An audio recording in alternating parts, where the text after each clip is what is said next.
கர்த்தருடைய பரிசுத்த நாமத்துக்கு மகிமை உண்டாவதாக. Praise be to the holy name of God. ரோமருக்கு எழுதின நிருபம் 7ஆம் அதிகாரம் 24-25 வசனங்களை நாம் ஒரு விசை வாசிக்க கேட்கலாம். Romans chapter 7 verses 24 and 25. நிர்பந்தமான மனுஷன் நான், இந்த மரண சரீரத்தினின்று யார் என்னை விடுதலையாக்குவார்? நம்முடைய கர்த்தராகிய இயேசு கிறிஸ்து மூலமாய் தேவனை ஸ்தோத்தரிக்கிறேன். ஆதலால் நானே என் மனதினாலே தேவனுடைய நியாய பிரமாணத்துக்கும் மாம்சத்தினாலேயோ பாவ பிரமாணத்துக்கும் ஊழியம் செய்கிறேன்.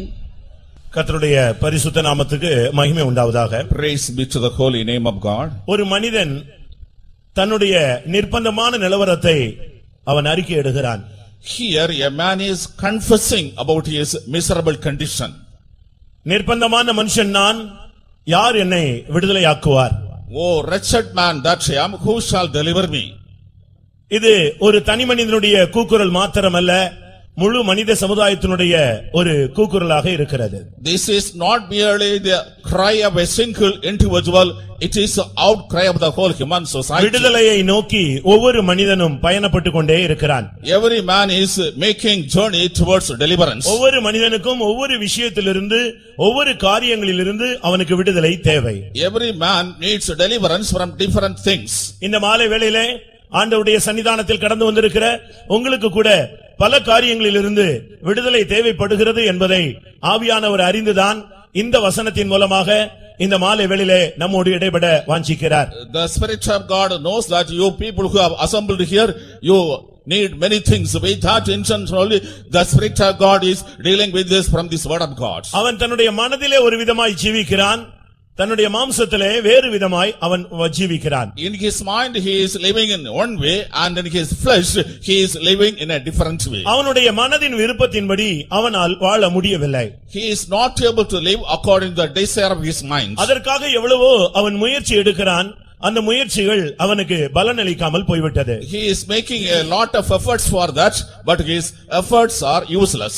இந்த மாலை வேளையிலே உங்களில் எத்தனை பேர் இதே அறிக்கையிலே இங்கே வந்து அமர்ந்திருக்கிறீர்கள்? In this evening hour, how many of us seated here with the same sort of confession? மனதிலே ஒரு பரிசுத்தமான வாழ்க்கையை வாழும்படியாக நீங்கள் வாஞ்சிக்கலாம். You may desire to lead a holy life in mind. ஒரு விசுவாச வாழ்க்கை வாழும்படியாக நீங்கள் வாஞ்சிக்கலாம். You may desire to lead a faith life. ஒரு தெய்வீக வாழ்க்கை வாழும்படியாக வாஞ்சிக்கலாம். You may desire to lead a divine life. ஆனால் சூழ்நிலைகளின் மத்தியிலே உங்களால் அதை செயல்படுத்த முடிகிறதா? But in the midst of circumstances, are you able to fulfill it? அந்த கேள்விக்கு உங்களால் என்ன பதில் சொல்ல முடியும்? What is the answer that you would give for this question? அதற்கு சரியான பதில் சொல்ல இயலாவிட்டால் நீங்களும் இதே வார்த்தையை தான் அறிக்கையாக சொல்ல இயலும். If you are not able to give the apt answer, you may give this confession as your answer. இந்த மனிதன் சொல்லுகிறான், நான் நிர்பந்தமான ஒரு மனிதன். This man says, oh wretched man that I am. யார் என்னை விடுதலையாக்க முடியும்? Who shall deliver me? ஒவ்வொரு மனிதனும் கூட இன்னைக்கு பலவிதமான கட்டுகளுக்குள்ளே சிக்கி தவிக்கிறான். Everybody is today entangled in various kinds of bindings. ஒவ்வொரு மனிதனுக்கும் அவனுடைய பிரச்சனைகளை விசாரித்தால் அவனால் நாள் முழுவதும் சொல்லிக்கொண்டே இருக்க முடியும். If you ask anyone about his problems, he will be able to narrate throughout the day. பல நாடுகள் விடுதலையை பெற்றிருக்கின்றது. Many countries got freedom. பல நாடுகள் விடுதலையை எதிர்நோக்கி இருக்கிறது. Many countries are expecting freedom. ஆனால் ஒரு தனி மனிதனுக்கு விடுதலை கிடைத்து விட்டதா என்று எண்ணி பார்த்தால் அப்படி இல்லவே இல்லை.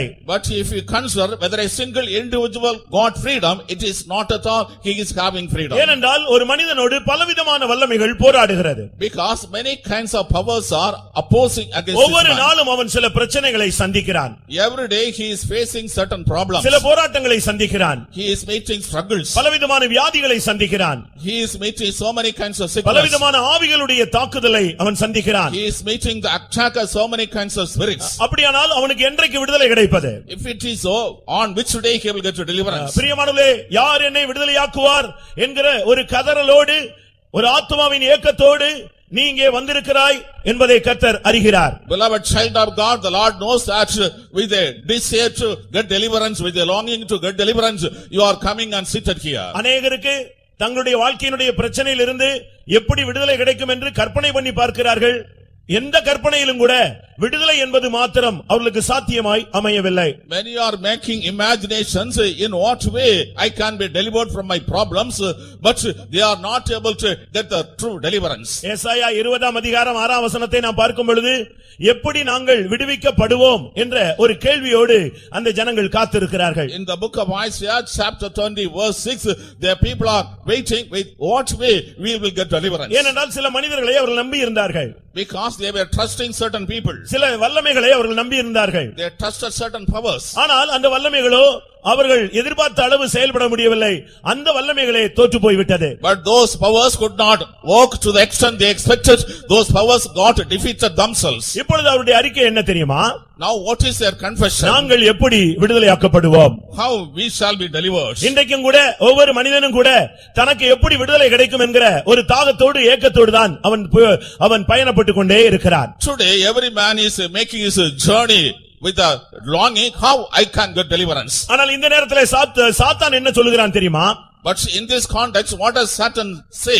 இவனுடைய நிர்பந்தமான நிலவரத்தை அவன் சரியான விதத்தில் புரிந்து கொண்டு உன்னை விடுவிக்கிறதுக்கு ஆளே இல்லை என்கிற ஒரு பிரசங்கத்தை அவன் பண்ணுகிறான். Realizing the wretched condition of the man, he is making a sermon that there is nobody to deliver you. 71ஆம் சங்கீதம் 11ஆம் வசனத்தை நாம் பார்க்கும் பொழுது In Psalm 71 verse 11 we see. அங்கே சொல்லி இருக்கிறது என்னை விடுவிப்பார் யாருமே இல்லை என்ற நிலவரத்துக்கு அவன் தள்ளப்பட்டு விட்டான். He is caused the position that he thinks there is nobody to deliver him. அருமையானவர்களே, உங்களுடைய இந்த விதமான அறிக்கையிலே இந்த மாலை வேளையிலே எத்தனை பேர் இருக்கிறீர்கள்? Beloved people of God, in this type of condition, how many are seated here this morning? ஏன் ஆண்டவரே என்னை எப்படி விடுதலையாக்குவார் என்கிற ஒரு கேள்வி உங்களுக்குள்ளே எழுந்து கொண்டிருக்கலாம். Perhaps a question may be rising in you, how my Lord will be able to deliver me? பிசாசு இன்னொரு பகுதியிலே உனக்கு விடுதலை இல்லை, உன்னை விடுவிப்பார் யார் என்று அவன் உன்னை குற்றம் சொல்லிக் கொண்டே இருக்கிறான். On another side, the devil is accusing you, who will deliver you? There is nobody to deliver you. இவைகளுக்கு மத்தியிலே ஒரு மனிதன் கூப்பிடுகிறான், ஆண்டவரே நீர் வந்து என்னை விடுதலையாக்க கூடாதா என்று அவன் கதறுகிறான். In this situation, a man is making a cry, Lord, why can't you come and deliver me? 69ஆம் சங்கீதத்தை நாம் பார்க்கும் பொழுது when we consider Psalm 69, 18ஆம் வசனத்திலே நீர் என் ஆத்துமாவினிடத்தில் வந்து அதை விடுதலை பண்ணும் ஆண்டவரே, you come to my soul and deliver, redeem me. இங்கே அவன் கடைசியாக ஆண்டவரை தேடி அவன் கடந்து வருகிறதாக நாம் பார்க்கிறோம். Finally he seeks God and he comes unto him.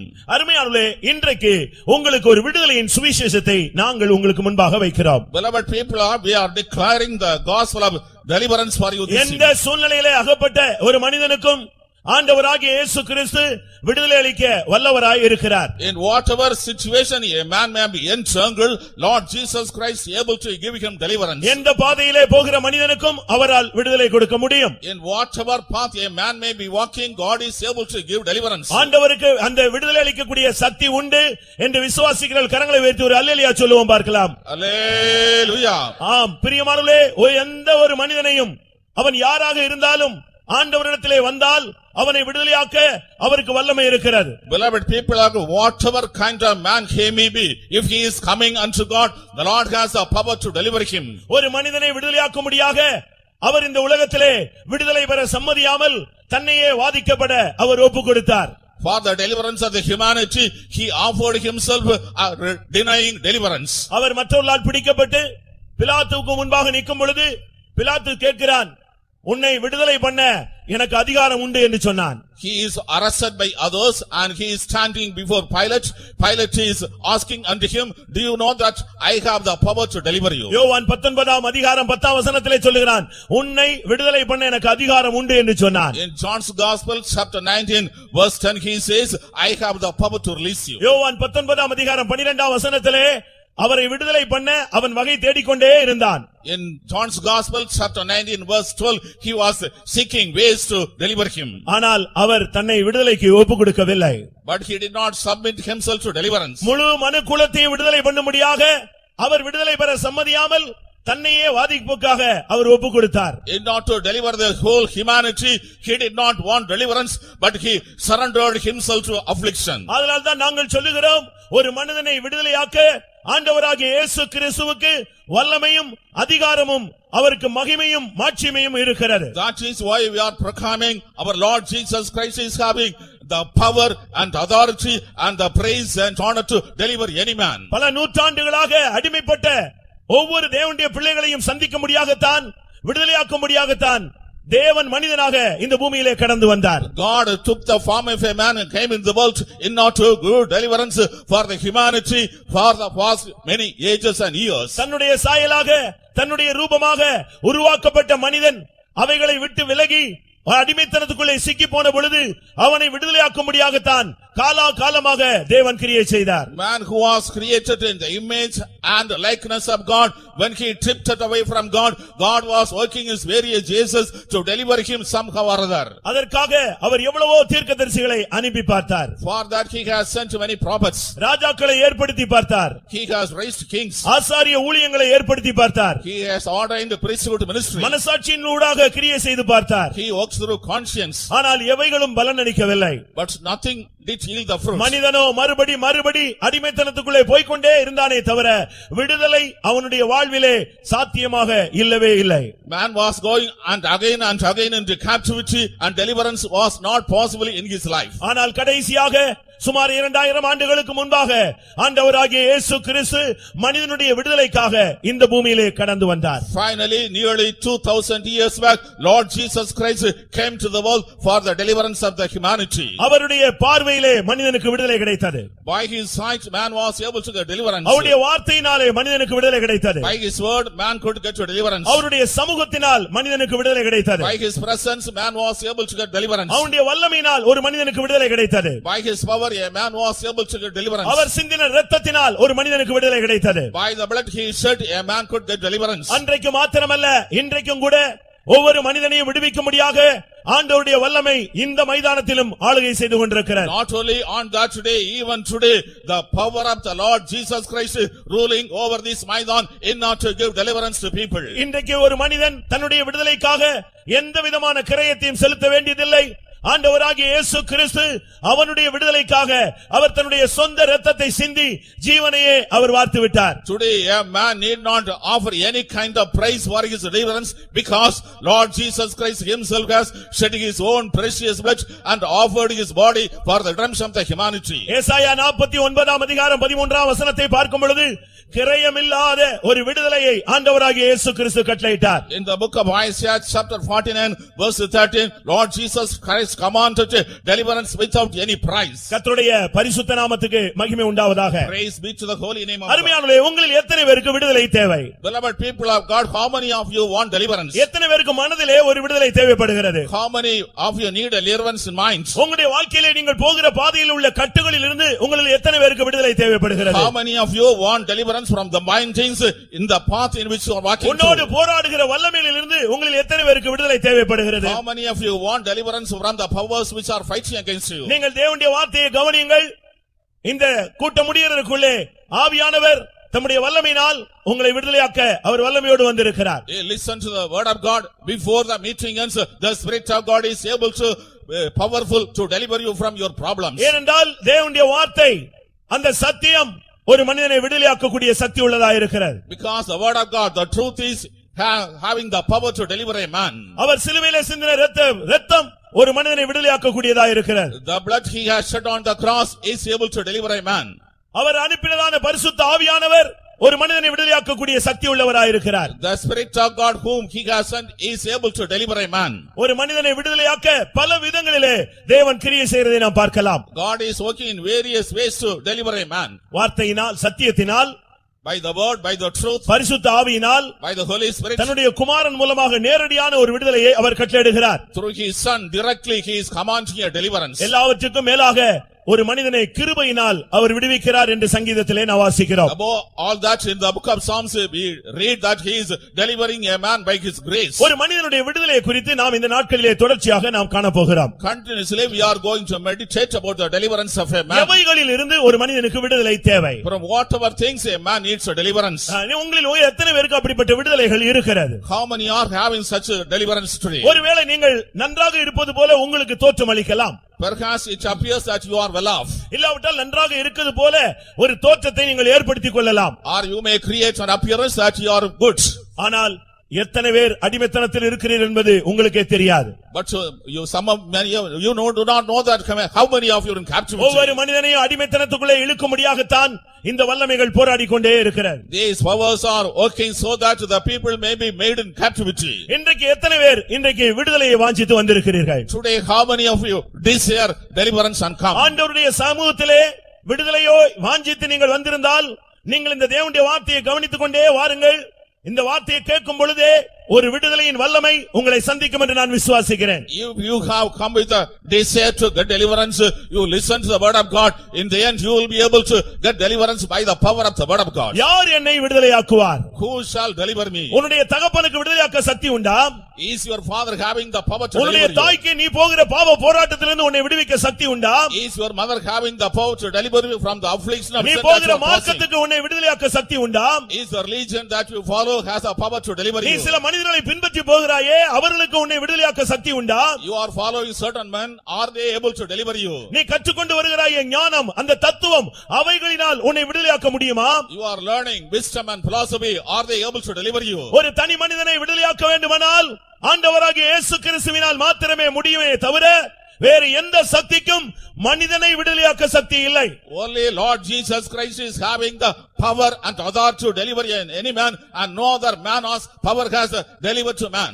வானத்திலும் பூமியிலும் மனித ஜாதிகளுக்குள்ளே ரட்சிக்கப்படும்படி இயேசு கிறிஸ்துவின் நாமமே அல்லாமல் வேறு ஒரு நாமமும் கட்டளையிடப்படவில்லை. Under the heaven and upon the earth there is no other name commanded except the name of Lord Jesus Christ for the deliverance of humanity. இருள் சூழ்ந்த மனித வாழ்வை பிரகாசிக்கும்படியாக எந்த மனுஷனையும் பிரகாசிப்பிக்கிற மெய்யான ஒளியாய் ஆண்டவராகிய இயேசு கிறிஸ்து கடந்து வந்தார். Lord Jesus Christ came as a true light which is making any man to shine in his life when he is surrounded by darkness. அருமையான தேவனுடைய பிள்ளையே, அருமையான சகோதரனே சகோதரியே, உன்னை அறியாமலே நீ பல வல்லமைகளினால் கட்டப்பட்டிருக்கிறாய். Beloved brother, beloved sister, and you are not aware that you are bound by various powers. உன்னை அறியாமலே பல வல்லமைகள் உன்மேல் ஆதிக்கம் செலுத்திக் கொண்டிருக்கிறது. It is unknown to you, but many powers are having rule over you. ஆனால் உனக்கு அது தெரியாமலே போய் கொண்டிருக்கிறது. But you are not aware of it. ஆனால் கிருபையின் தேவன் இந்த மாலை வேளையிலே உன்னை விடுவித்து அனுப்பும்படியாக அவர் சித்தம் கொண்டிருக்கிறார். But it is the will of the gracious God that you will be getting deliverance. இந்த கூட்டத்திலே முதலாவது பகுதியாக In this meeting as the first portion, லூக்கா எழுதின சுவிசேஷம் Luke's gospel, 13ஆம் அதிகாரத்தை பார்க்கும் பொழுது when we consider chapter 13, அங்கே ஒரு பெண்ணை கர்த்தர் ஒரு வல்லமையிலிருந்து விடுவிக்கிறதை நாம் பார்க்கலாம். the Lord is delivering a woman from a certain power. இன்றைக்கு குமாரனுடைய விடுதலை. Today, the deliverance of the son. குமாரன் விடுதலையாக்கினால் மெய்யாகவே விடுவிக்கப்படுவீர்கள். If the son delivers you, really you shall be delivered. ஒரு மனிதனை குமாரன் நேரடியாக வந்து விடுவித்தார். The Lord son came directly and delivered a man. யோவான் எழுதின சுவிசேஷம் 8ஆம் அதிகாரம் 36ஆம் வசனத்திலே குமாரன் விடுதலையாக்கினால் மெய்யாகவே நீங்கள் விடுதலையாக்கப்படுவீர்கள். In John's gospel chapter 8 verse 36, if the son makes you free, you are really delivered. குமாரன் ஆண்டவராகிய இயேசு கிறிஸ்து விடுதலையாக்கின அநேகருடைய சம்பவங்கள் அங்கே சொல்லப்பட்டிருக்கிறது. In the scripture, many incidents wherein the son Lord Jesus Christ delivered people are mentioned. இந்த முதலாவது கூட்டத்திலே ஒரு பகுதியை நாம் எடுத்துக்கொள்வோம். In the first meeting, let us take one portion. லூக்கா எழுதின சுவிசேஷம் 13ஆம் அதிகாரம் Luke's gospel chapter 13. 11, 12, 13 வசனங்களை நாம் பார்க்கலாம். வாசிக்க Let us கேட்போம். read verses 11, 12 and 13. அப்பொழுது 18 வருஷமாய் பலவீனப்படுத்தும் ஆவியை கொண்ட ஒரு ஸ்திரீ அங்கே இருந்தால், அவள் எவ்வளவு நிமிரக்கூடாத கூனியாய் இருந்தால், இயேசு அவளை கண்டு தம்மிடத்தில் அழைத்து, ஸ்திரீயே, உன் பலவீனத்தினின்று விடுதலையாக்கப்பட்டாய் என்று சொல்லி அவள் மேல் தமது கைகளை வைத்தார். உடனே அவள் நிமிர்ந்து தேவனை மகிமைப்படுத்தினாள். கர்த்தருடைய பரிசுத்த நாமத்துக்கு மகிமை உண்டாவதாக. Praise be to the holy name. நன்மை செய்கிறவராக சுற்றித் திரிந்த இயேசு ஒரு நாள் ஜெபாலயத்துக்குள்ளே அவர் கடந்து வந்தார். Lord Jesus Christ, who was walking doing good, one day came to the synagogue. ஒரு ஓய்வு நாளிலே அவர் அங்கே கடந்து வந்தார். He came on a Sabbath day to there. அநேக ஜனங்கள் அங்கே ஆராதனை செய்து கொண்டிருந்தார்கள். Many people were worshipping there. அநேகர் அங்கே ஜெபித்துக் கொண்டிருந்தார்கள். Many people were praying there. அநேகர் ஆண்டவரை துதித்துக் கொண்டிருந்தார்கள். Many people were praising God. அநேகர் வேத வசனங்களை வாசித்துக் கொண்டிருந்தார்கள். Many were reading the scriptures. பல விதங்களிலே அவர்கள் தேவனோடு நெருங்கிக் கொண்டே இருந்தார்கள். In many ways they were coming closer to God. ஆண்டவராகிய இயேசு கிறிஸ்து அந்த ஜெபாலயத்துக்குள்ளே வந்த பொழுது When Lord Jesus Christ came to the synagogue, அவரும் கூட உட்கார்ந்து அந்த ஜனத்துக்கு போதகம் பண்ண ஆரம்பித்தார். he started to sit and preach unto the people. அப்படி போதகம் பண்ணி கொண்டிருந்த பொழுது அதிலே ஒரு பெண்ணினுடைய வாழ்க்கை வித்தியாசமான ஒரு நிர்பந்தமான நிலவரத்தில் இருப்பதை அவர் கண்டுபிடித்தார். When he was teaching in that way, he was able to know that the life of a woman was in a miserable condition. அவ எல்லாரும் நிமிர்ந்து நடந்து பேசி நன்றாக இருக்கும் பொழுது அந்த ஒரு பெண்ணுடைய வாழ்க்கை மிகவும் நிர்பந்தமான நிலவரமாக அவளால் எவ்வளவு நிமிர முடியாத ஒரு தன்மையிலே அவள் தாக்கப்பட்டிருந்தாள். Everyone was able to walk correct and stand erect and move freely, but this particular woman was bent at the back and she could not stand erect. அவளுக்கு இந்த கூன் ஏற்பட்டு ஒரு 18 வருஷமாக இருந்தது. She had this bowing condition for 18 long years. எல்லாரும் என்ன சொன்னார்கள்?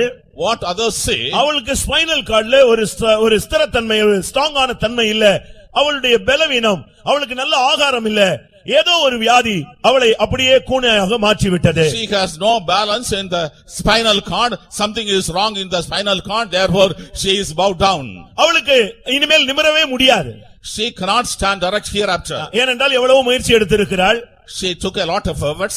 எவ்வளவோ அவள் பிரயாசப்பட்டிருக்கிறாள். She made a lot of attempts. கடைசியாக தான் இப்பொழுது ஜெபத்திலே வந்து அவள் போராடி கொண்டிருக்கிறாள். Finally, she is striving in prayer. ஆனால் இவளாலே எவ்வளவு நிமிரவே முடியாது. But she was not at all able to stand erect. ஆனாலும் அந்த பெண் விசுவாசத்தோடு 18 வருஷமாக ஜெபாலயத்தை தேடி வந்து கொண்டே இருந்தாள். But for 18 long years, this woman was coming in faith to the synagogue. அவளோடு ஒரு வல்லமை போராடினது அவளுக்கே தெரியாது. She was not aware that a power was just attacking her. இவளை கூனியாக மாற்றி வைத்தது ஒரு சக்தி என்று அந்த குடும்பத்தாருக்கும் தெரியாது. The family members did not know that a power has made her bow. அவளுடைய வாழ்வை சீரழித்ததான ஒரு வல்லமை இருக்கிறது என்று அந்த ஜெபாலய தலைவனுக்கும் தெரியாது. The ruler of the synagogue was not aware that there is a power which has spoiled her life. அங்கே ஜெப வீரர்கள் உண்டு.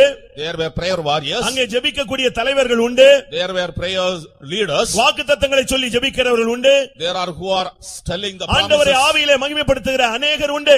There were many people who are glorifying God in எத்தனையோ spirit. ஜனங்கள் இருந்தாலும் பிரியமானவர்களே, அங்கே அந்த பெண்ணினுடைய உண்மையான நிலவரம் யாருக்குமே தெரியவில்லை. Even though there were many people, the true condition of that one was not known to anyone. இன்றைக்கும் கூட உன்னுடைய வாழ்விலே இருக்கிற பிரச்சனைக்கு காரணம் உனக்கு தெரியவே தெரியாது. Even today you are not aware of the reason for the problem in your life. உனக்கு இந்த வியாதி எப்படி வந்தது, எதற்கு வந்தது, எப்படி தேவன் ஏன் அனுமதித்தார் உனக்கே தெரியாது. How you are afflicted by this sickness and why it came to you and why God permitted it, you are not aware. எப்படி பிசினஸ் தோல்வி அடைந்து விட்டது, How you failed in the business, எப்படி குடும்பம் பிரிந்து போய் விட்டது, how the family is separated, எதனால இது நடந்தது. what happened. இன்னைக்கு அநேகருக்கு தங்களுடைய பிரச்சனைகளுடைய தீவிரம் அஸ்திபாரமே அவர்களுக்கு தெரியாது. Today many are not aware of the foundation regarding their problem, ஆனா ஜெபிச்சுக்கிட்டே இருப்பாங்க. but they continue to pray. ஒரு நாள் அல்ல, Not one day, 2 நாள் அல்ல, not 2 days, வருடங்கள் அல்ல, not years. 18 வருடமாக இந்த பெண் வருகிறாள். இவளுடைய பிரச்சனை தீர்க்கப்படவே இல்லை. For 18 long years this woman is coming, but her problem is not solved. இன்னைக்கு நான் உங்களுக்கு சொல்லுகிறேன், தேவனுடைய சன்னிதானத்திலிருந்து சொல்லுகிறேன், வருட கணக்காக இருக்கிற பிரச்சனைகளுக்கு இந்த முதல் கூட்டத்திலே கர்த்தர் ஒரு பரிகாரத்தை உண்டு பண்ண போகிறார். Today remain in the presence of God. I challenge you, for the problem that you are having for many years, Lord is giving a solution today. 8 வருடமாக ஒருவன் வியாதிப்பட்டிருந்தான். For 8 years one person was sick. ஒரு பெண் 12 வருடமாக பாதிக்கப்பட்டிருந்தாள். One was afflicted for 12 years. இந்த பெண் 18 வருஷமாக பாதிக்கப்பட்டிருந்தாள். This woman was suffering for 18 இன்னொரு long years. மனுஷன் 38 வருஷமாய் பாதிக்கப்பட்டிருந்தான். Another man was suffering for 38 years. இன்னொருவன் 40 வருஷமாக, பிறந்ததிலிருந்து 40 வயசு வரை பாதிக்கப்பட்ட ஒரு சிலர் இருந்தார்கள். And there were some people who are affected for 40 years right from the birth. ஆனால் இவர்களையே பர்టిక్యులராக தேடி வந்து ஆண்டவர் அவர்களை விடுதலையாக்கி இருக்கிறார். But the Lord came in search of particularly these people and gave deliverance. ஏனென்றால் உனக்கு இந்த பிரச்சனை தெரியாது பிரியமானவர்களே. Beloved, you are not aware of the problem. உங்களுக்கு பின்னால இருந்து போராடுகிற இந்த சக்திகள் என்னன்னு உங்களுக்கு தெரியாது. You do not know what are the powers that are behind you and attacking you. நீங்க என்ன சொல்லுவீங்க தெரியுமா? What you will say more? யாரோ ஏதோ எனக்கு பண்ணிட்டா அதனால தான் இவ்வளவு ப்ராப்ளம். இதான் ஃபைனலா உனக்கு தெரிஞ்ச ஒரு அறிவு சொல்யூஷன். காமனா நம்ம எல்லாரும் சொல்ற ஒரு word. Somebody has done something to me. That is the common reason we are giving up for this. அது யாருன்னு தெரியாட்ட கூட உன்னை பார்த்துட்டு கொஞ்சமா ஒரு ஒதுங்கி போனவன் எல்லாம் உன் பேர்ல சொல்ல ஆரம்பிச்சிருவேன். And you are not particularly know here, but whoever came by your side, you are able to doubt. இது இன்னைக்கு சபைக்குள்ளேயும் இதே ஆவி வந்து கொண்டே இருக்கிறது. The same kind of spirit is coming in the church even today. ஆனால் ஆண்டவராகிய இயேசு கிறிஸ்து அந்த ஜெபாலயத்துக்கு அன்றைக்கு கடந்து வந்தார். But Lord Jesus Christ came to the synagogue on that day. அங்கே அவர் உள்ளே வந்த பொழுது அவர் பார்த்த போதகம் பண்ணி கொண்டிருக்கும் போதே தெரிந்து விட்டது இந்த பெண்ணினுடைய ப்ராப்ளம் ஒரு அசுத்த ஆவியினுடைய தாக்குதல். When he came there and started teaching, he was able to realize the attack of the unclean spirit was the reason for the அந்த problem. பெண்ணுக்குள்ள இருக்கிறதானே அந்த எலும்பை வளைத்து வைத்திருக்கிறது ஒரு ஆவி. A spirit has bent the bone of that woman. அந்த spinal கார்டை கூனியாக மாற்றி வைத்திருக்கிறது அது ஒரு ஆவி, பலவீனப்படுத்தும் ஆவி என்று இயேசு கண்டுபிடித்தார். Jesus Christ was able to identify that the spirit of infirmity has made her backbone. நான் கூட்டி சொல்றேன், நீங்க நினைச்சிட கூடாது. வேத வசனம் இதை அப்படித்தான் சொல்லுகிறது. Do not think that I am adding something. The word of God says the same thing. இங்கே தெளிவாக சொல்லி இருக்கிறது, பலவீனப்படுத்தும் ஒரு ஆவியை கொண்ட ஒரு ஸ்திரீ அங்கே இருந்தாள்.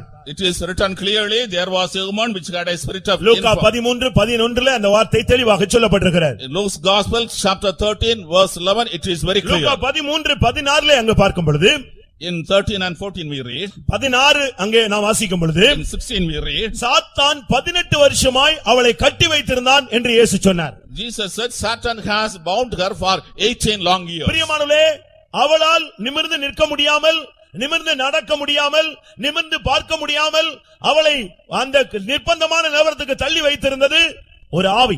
She was not able to stand erect. She was not able to walk erect. In this miserable condition, a spirit has afflicted her. ஒரு சாத்தான் தான் அவளை கட்டி வைத்திருந்தான். A Satan has bound her. அது ஒரு ஆவியாக அவளை பலவீனப்படுத்தி அப்படியே அவள் கூனியாகவே மாறி போய்விட்டாள். As a spirit, it caused infirmity and she has become a bent man. உங்களுக்கு மற்றவங்க யாரும் எதிரி கிடையாது, உன்னை அறியாத ஒரு எதிரி உனக்கு இருக்கிறான், அவன் தான் பிசாசு. Nobody else is an enemy to you, but a person who is not known to you is an enemy. He is a devil. கண்ணுக்கு புலப்படாத ஒரு வல்லமை, A power which is not visible to the eyes. அது சைலண்டா அவன் வேலை செஞ்சுக்கிட்டே இருக்கிறான். And he is working from that power. இந்த முதல் கூட்டத்திலே கர்த்தர் அவனை கடிந்து கொள்ள போகிறார். In the first meeting, the Lord is going to rebuke him. இன்னைக்கு அநேகருக்கு தங்களுடைய பிரச்சனைகள் தெரியாதனாலதான் இவங்க அங்க போய் ஓடி ஓடி முட்டுறாங்க. எங்க முட்டினாலும் எந்த பரிகாரம் கிடையாது, ஆண்டவரை அன்றி உனக்கு விடுதலையே கிடையாது. Today many are going here and there and knocking their heads. They are not able to find the solution. That is why they are doing so. Except through Lord Jesus Christ, there is no solution. உங்களுக்கு இப்படிப்பட்ட தாக்குதல் இருக்குதுன்னு நீங்க விசுவாசிக்கிறீங்களா, நம்புகிறீர்களா? Do you believe that you have such humbling? அநேகருக்கு தங்களுடைய பிரச்சனைகளுடைய உண்மையான காரணம் தெரிகிறதில்லை. Many are not able to know the true reason of their problems. ஒரு சிலர் இது பிசாசு போராட்டம் சொல்லிட்டு அது பிறகு அவன் செத்தே போயிடுவான், பயந்தே போயிடுறாங்க. அப்படியே Some think they are afflicted by the devil and because of that fear they happen to die. பாஸ்டரே சொல்லிட்டாரு பிசாசுன்னு, அவ்வளவுதான், அவன் அப்படியே டோட்டலா டவுன் ஆயிட்டே போயிட்டே இருப்பான். Pastor himself has told that you are afflicted by the devil, he goes down in his life. முதலாவது அவனுடைய வல்லமையினுடைய செயல்பாடுகளை நீங்கள் புரிந்து கொள்ள வேண்டும். First of all, you should understand the nature of that power and working. மத்தேயு 12:23 இந்த ஆவி வந்த பொழுது ஒருவனை அது ஊமையும் குருடுமாய் மாற்றி வைத்திருந்தது. In Matthew's Gospel, chapter 12, verse 23, when this spirit has come, a man has been made dumb and deaf. அந்த ஆவி அவனை பேசவே விடுறதில்லை. That spirit was not permitting to speak. அந்த ஆவி அவனுடைய பார்வையை அப்படியே அது குருடாக மாற்றி வைத்திருந்தது. That power has blinded his eyesight. இயேசு வந்த பொழுது அந்த ஆவியை தான் அவர் கடிந்து கொண்டார். When Jesus came, he rebuked that spirit. அந்த வியாதிக்கு பின்னாக, அந்த குறைபாடுக்கு பின்னாக ஒரு ஆவி இருந்ததை இயேசு தெளிவாக அவர் கண்டுபிடித்தார். Jesus was able to perceive clearly that behind that infirmity, that problem, there was working up a spirit. உங்களால் பார்க்க முடியவில்லையா, உங்களால் கேட்க முடியவில்லையா, அப்படியானால் ஏதோ ஒரு வல்லமையினுடைய தடுப்பு சக்தி உனக்கு எதிராக இருக்கிறது. Are you not able to see or hear? It means you are hindered by the affliction of a particular power. உங்களில் அநேக தேவனுடைய பிள்ளைகள் தானே, உங்களால் தேவனை துதிக்க முடியாவிட்டால் ஒரு ஆவியின் போராட்டம் உனக்கு இருக்கிறது. Many of you are the children of God, but if you are not able to praise God, you are attacked by the spirit. உன்னுடைய தரிசன அந்த தன்மை கெட்டு போயிருந்தால் ஒரு ஆவிதான் அந்த தரிசனத்தின் தன்மையை தடுத்து வைத்திருக்கிறது. If you have lost a vision, only a spirit has hindered your vision.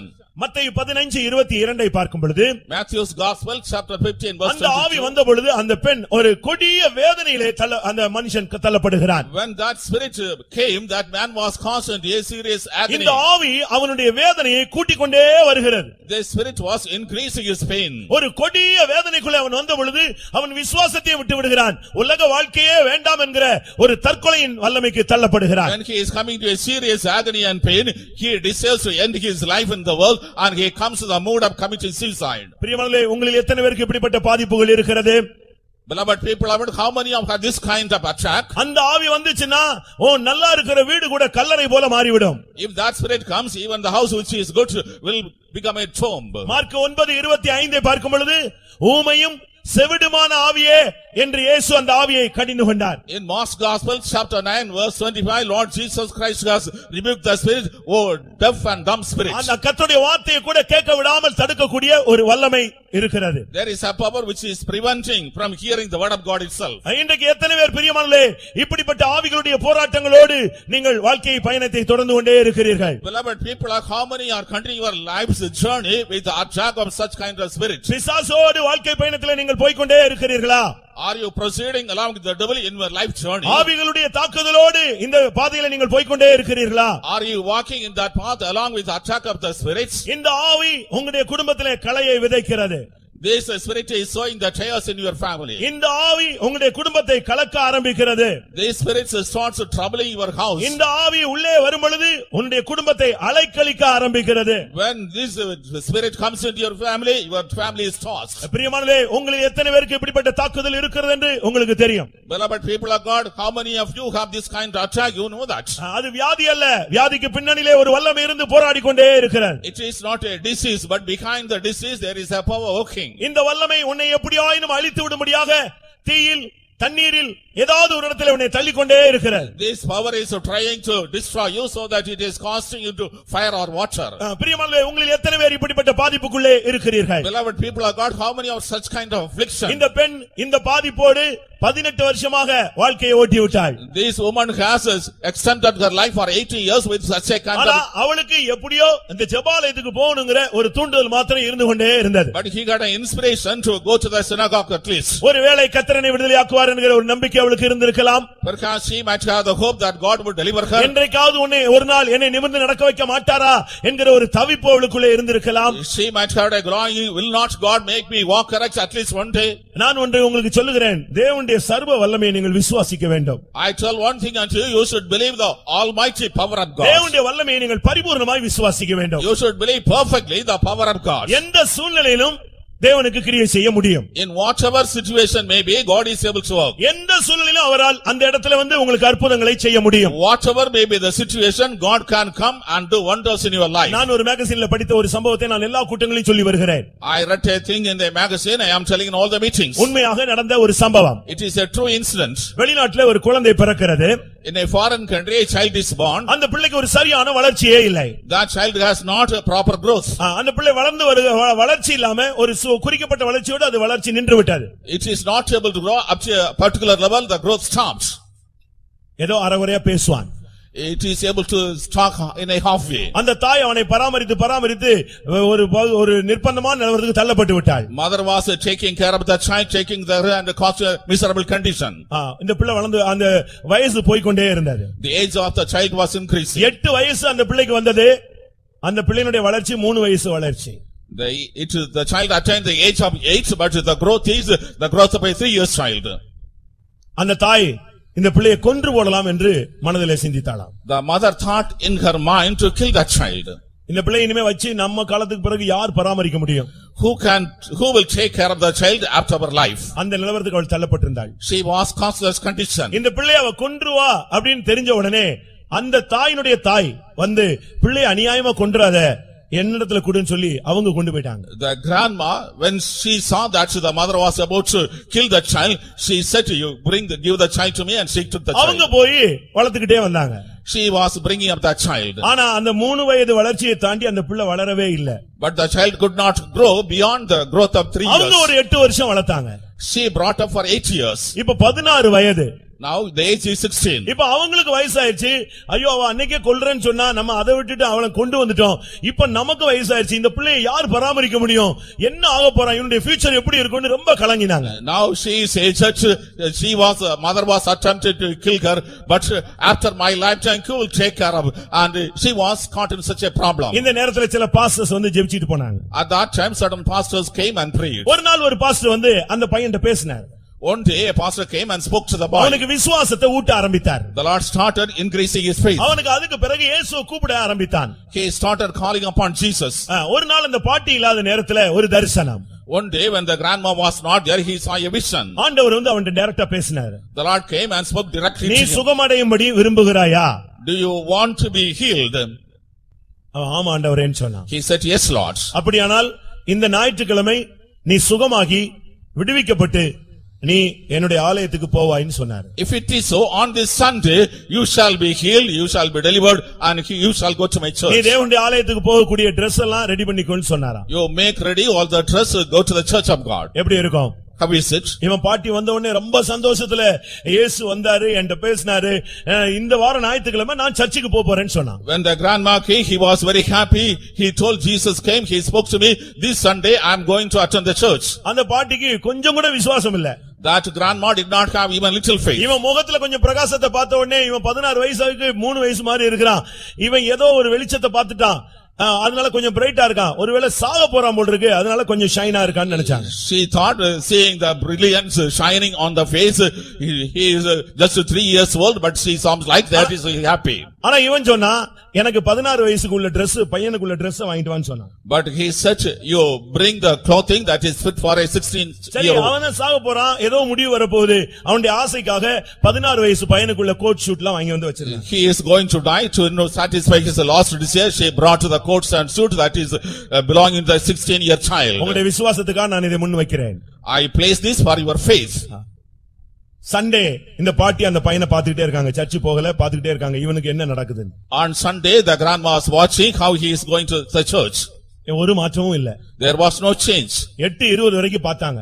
She waited till 8:20. அவங்க சரி நம்ம குளிச்சிட்டு சர்ச்சுக்கு போவோம், இவன் ஏதோ சொல்லிட்டான்னு சொல்லிட்டு அவங்க குளிக்க போயிட்டாங்க.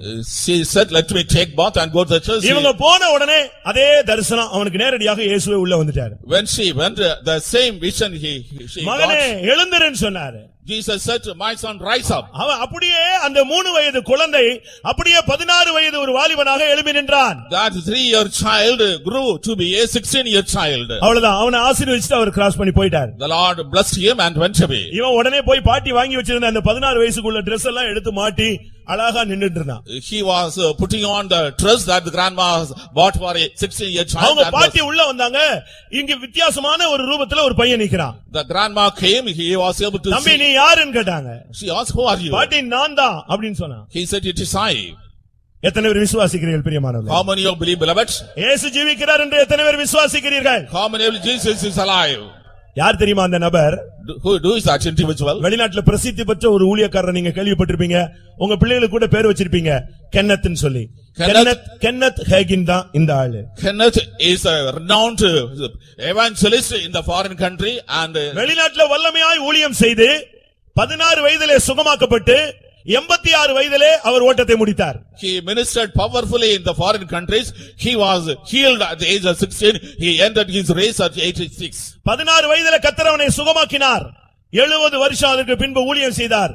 86 வயதிலே 2003 அவர் தன்னுடைய ஓட்டத்தை முடித்தார். The Lord healed him at the age of 16. He was able to serve the Lord for 70 years and in the year 86 he finished in 2003. அந்த இயேசுவின் வல்லமையை தான் இன்றைக்கு நாங்கள் உங்கள் முன்னே வைக்கிறோம். We are proclaiming the power of that Lord Jesus Christ before you. அப்படி சுகமாக்கப்பட்ட மனிதன் இயேசுவை சொல்லுவானா சொல்ல மாட்டானா? The man who has been healed by that way, will he proclaim? இயேசுவுக்காக ஊழியம் செய்வானா செய்ய மாட்டானா? Will he do ministry for Jesus or இயேசு not? ஜீவிக்கிறார் என்று தெருவாய் சொல்லுவானா சொல்ல மாட்டானா? Will he not say straight up the street Jesus is alive? அன்றைக்கு அந்த வாலிபனை உயிரோடு அந்த வல்லமையிலிருந்து விடுவித்து வல்லமையுள்ள ஊழியனாய் மாற்றின அதே வல்லமை இன்றைக்கு நம்முடைய மத்தியிலே கிரியை செய்து கொண்டிருக்கிறது. Same power which changed the deformity of that boy on that today and made him a famous evangelist is working even today in our உன் வாழ்க்கைக்கு பின்னாலே ஒரு வல்லமை இருக்கிறது என்பதை கர்த்தர் சுட்டிக்காட்டுகிறார். The Lord points out that behind your life there is a power. உன் பிள்ளைகளுக்கு பின்னாக, Behind your உன் children, குடும்பத்துக்கு பின்னாக, behind your ஏன் family, உன்னுடைய ஊழியத்துக்கு பின்னாக கூட ஒரு வல்லமை விளைவிக்க முடியாத போராடி கொண்டே இருக்கிறது. even behind your ministry a power is working so that you may be put to shame. ஆனால் வல்லமையுள்ள தேவன் இன்றைக்கு அந்த வல்லமைகளை அழித்து அதிலிருந்து உன்னை விடுவிக்க முடியாதத்தான் இந்த கூட்டத்துக்கு உன்னை கொண்டு வந்தார். But the powerful God has brought you to this meeting so that you may be delivered from this power by the destruction of that power. அந்த வல்லமை உன்னுடைய எலும்புகளை கூட பாதித்து விட்டது.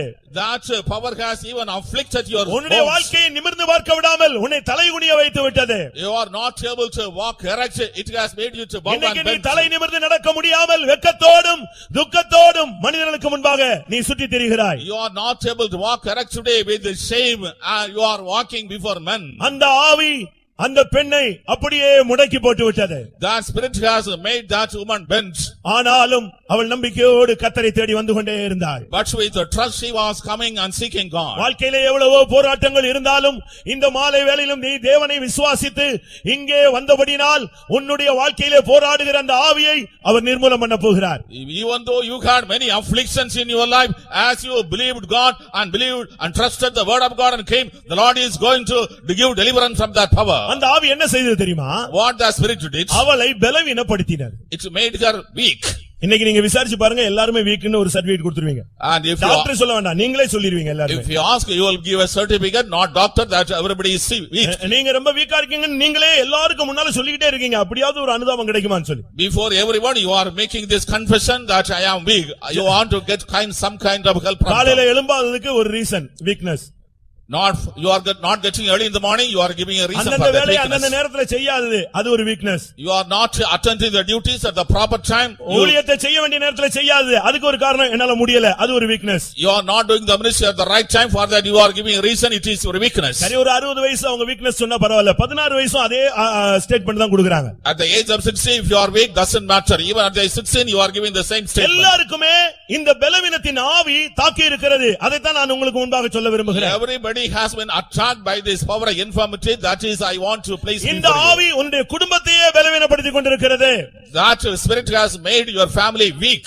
முதலாம் சாமுவேல் 3ஆம் அதிகாரத்தில் 1ஆம் வசனத்தை பார்க்கும் பொழுது, In 1 Samuel chapter 3 verse 1, சவுலின் குடும்பம் வர வர பலவீனப்பட்டு போய்விட்டது. the family of Saul was weakened day after day. சவுலின் சந்ததியே அப்படியே ஒண்ணுமில்லாம போறதுக்கு காரணம் அந்த பலவீனத்தின் வல்லமைதான். The generation of Saul was going down because of the power of that weakness. உன்னுடைய குடும்பம் இன்னைக்கு தலை தூக்க முடியாமல், உன்னுடைய குடும்பம் செழிப்பாக நிற்க முடியாமல், தலை நிமிர்ந்து நிற்க முடியாமல் பலவீனப்பட்டதுக்கு போனதுக்கு காரணம் இந்த வல்லமையுடைய போராட்டம் தான். Your family is not able to lift up, it is not able to prosperous. You are going down and you are in shame because of power of that spirit. தாவீது வர வர பலத்துக் கொண்டே வந்தான். சவுலின் குடும்பத்தாரோ வர வர பலவீனப்பட்டு போய்க்கொண்டே இருந்தார்கள். வாழ்ந்து இன்னைக்கு அநேக குடும்பம் அப்படியே பலவீனப்பட்டு போய்க்கொண்டே இருக்கிறது. David and the family was increasing day by day, but the family of Saul was decreasing, waxing and coming down. இன்னைக்கு அநேகர் அந்நிய வல்லமையினாலே தாக்கப்படுகிறார்கள். Today many are afflicted by this power. சர்ச்சில கூட அநேகர் இன்றைக்கு அந்நிய வல்லமையினாலே தாக்கப்படுகிறார்கள். Even the church, many people are attacked by strange powers. அதுக்கு காரணம் என்ன தெரியுமா? What's the reason for it? நீ பலவீனப்படும் பொழுது நீ தானாகவே பின்னால போக ஆரம்பிச்சிடுற. When you are weakened, you yourself start going backward. உன்னுடைய வாழ்க்கையிலே பல தோல்விகள் வரும்போது, பலவீனங்கள் வரும்பொழுது நீ ஆட்டோமேட்டிக்கா சர்ச் ஆக்டிவிட்டீஸ்ல இருந்து தெய்வீகத்திலிருந்து நீ பின்னாக போறாய். பின்னாக போன உடனே பலவீனரை வெட்டும்படியாக ஒரு வல்லமை போராடுகிறது. And when you are having weakness, you are not involved in the church activities, you are going backward, and then some kind of power comes and attacks you. உபாகமம் 25:18 பார்க்கும் பொழுது பாளையத்துக்கு பின்னாக வந்து கொண்டிருந்த பலவீனரை எல்லாம் அந்த வல்லமை வெட்டிக்கொண்டே வந்தது. In the book of Deuteronomy chapter 25 verse 18, the camp was there and the people who were பலவீனத்தின் ஆவி உன்னோடு போராடுகிறது என்றால் நீ தானாகவே பின்னாக போய் கொண்டே இருப்பாய். If the power of the infirmity is attack you, you yourself by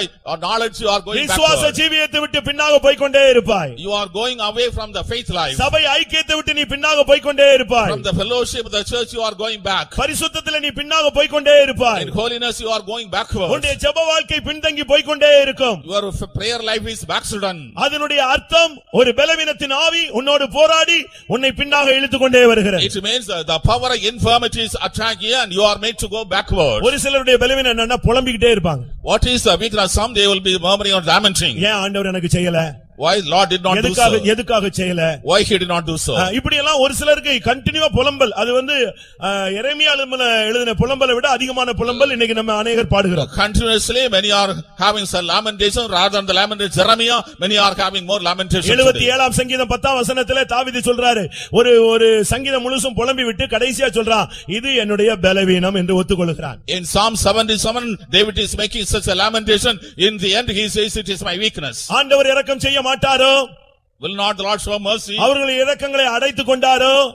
Has he shut his எனக்கு அவர் உதவி செய்ய மாட்டாரோ? Will he not help me? இப்படி எல்லாம் சொல்லிட்டு கடைசில சொல்றான் இது என்னுடைய பலவீனம் என்று தன்னை தாழ்த்திக் கொள்கிறான். Telling all these things, finally he is it is meek and humble himself. அருமையானவர்களே, உங்களுடைய வாழ்க்கையிலே இந்த பலவீனத்தின் ஆவி வரும் பொழுது நீ தானாகவே புலம்பல் ஆரம்பித்து விடுவாய். Beloved child of God, when this spiritual infirmity comes in your life, you by yourself starts lamenting. ஒரு சிலருடைய மனசாட்சியே அது வீக்காய் போய் விட்டது. The conscience of certain people is weakened. அவங்களை எவ்வளவு பூஸ்ட் பண்ணி விட்டாலும் என்ன பிரசங்கம் பண்ணாலும் நேரடியா போய் ஆண்டவர் சொன்னா கூட அவங்க தைரியமா கர்த்தருக்காக நிக்கிறது இல்லை. How much they are lifted and boosted, but even the Lord comes and speak directly, they are not able to stand boldly. விதவிதமான பிரசங்கம் பண்ணி பாருங்க, இவன் எழும்பவே மாட்டான். You deliver various sermons, they will not arise. எவ்வளவு அவனை பூஸ்ட் பண்ணி விட்டாலும் அவனுடைய மனசாட்சி கெட்டு போனதுனால பலவீனமானதுனால அவனுக்கு தைரியமா தேவனுடைய சன்னிதானத்திலே கிருபாசன தண்டை அவன் சேர்ந்து வர மாட்டான். How much you are boasting as his conscience is attacked by the devil and he is not able to come to the throne of grace boldly. 1 கொரிந்தியர் 8:7 பார்க்கும் பொழுது அவருடைய மனசாட்சி பலவீனப்பட்டு போய்விட்டது. In 1 Corinthians chapter 8 verse 7, his conscience was weakened. மனசாட்சி பலவீனப்படுத்தின வச்சு நீங்க ஜெபிச்சீங்கன்னா கூட ஜெபிச்சு முடிச்சிட்டு அவனுக்கு விசுவாசமே வராது.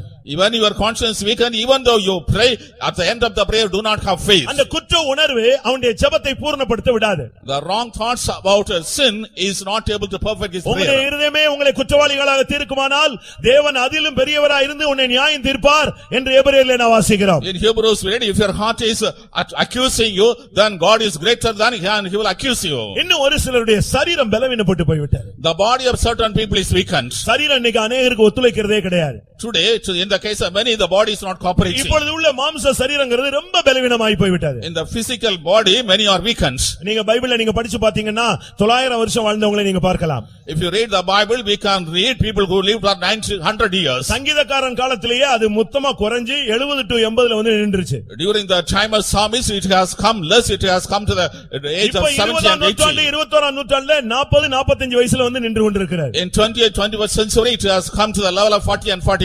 இன்னைக்கு அநேகருடைய சரீரம் பலவீனத்தினாலே தாக்கப்பட்டிருக்கிறது. Today, the body of many people are weakened by infirmity. பவுலுடைய சரீரம் கூட பலவீனத்தினால் தாக்கப்பட்டிருந்தது. Even the body of Paul was weakened.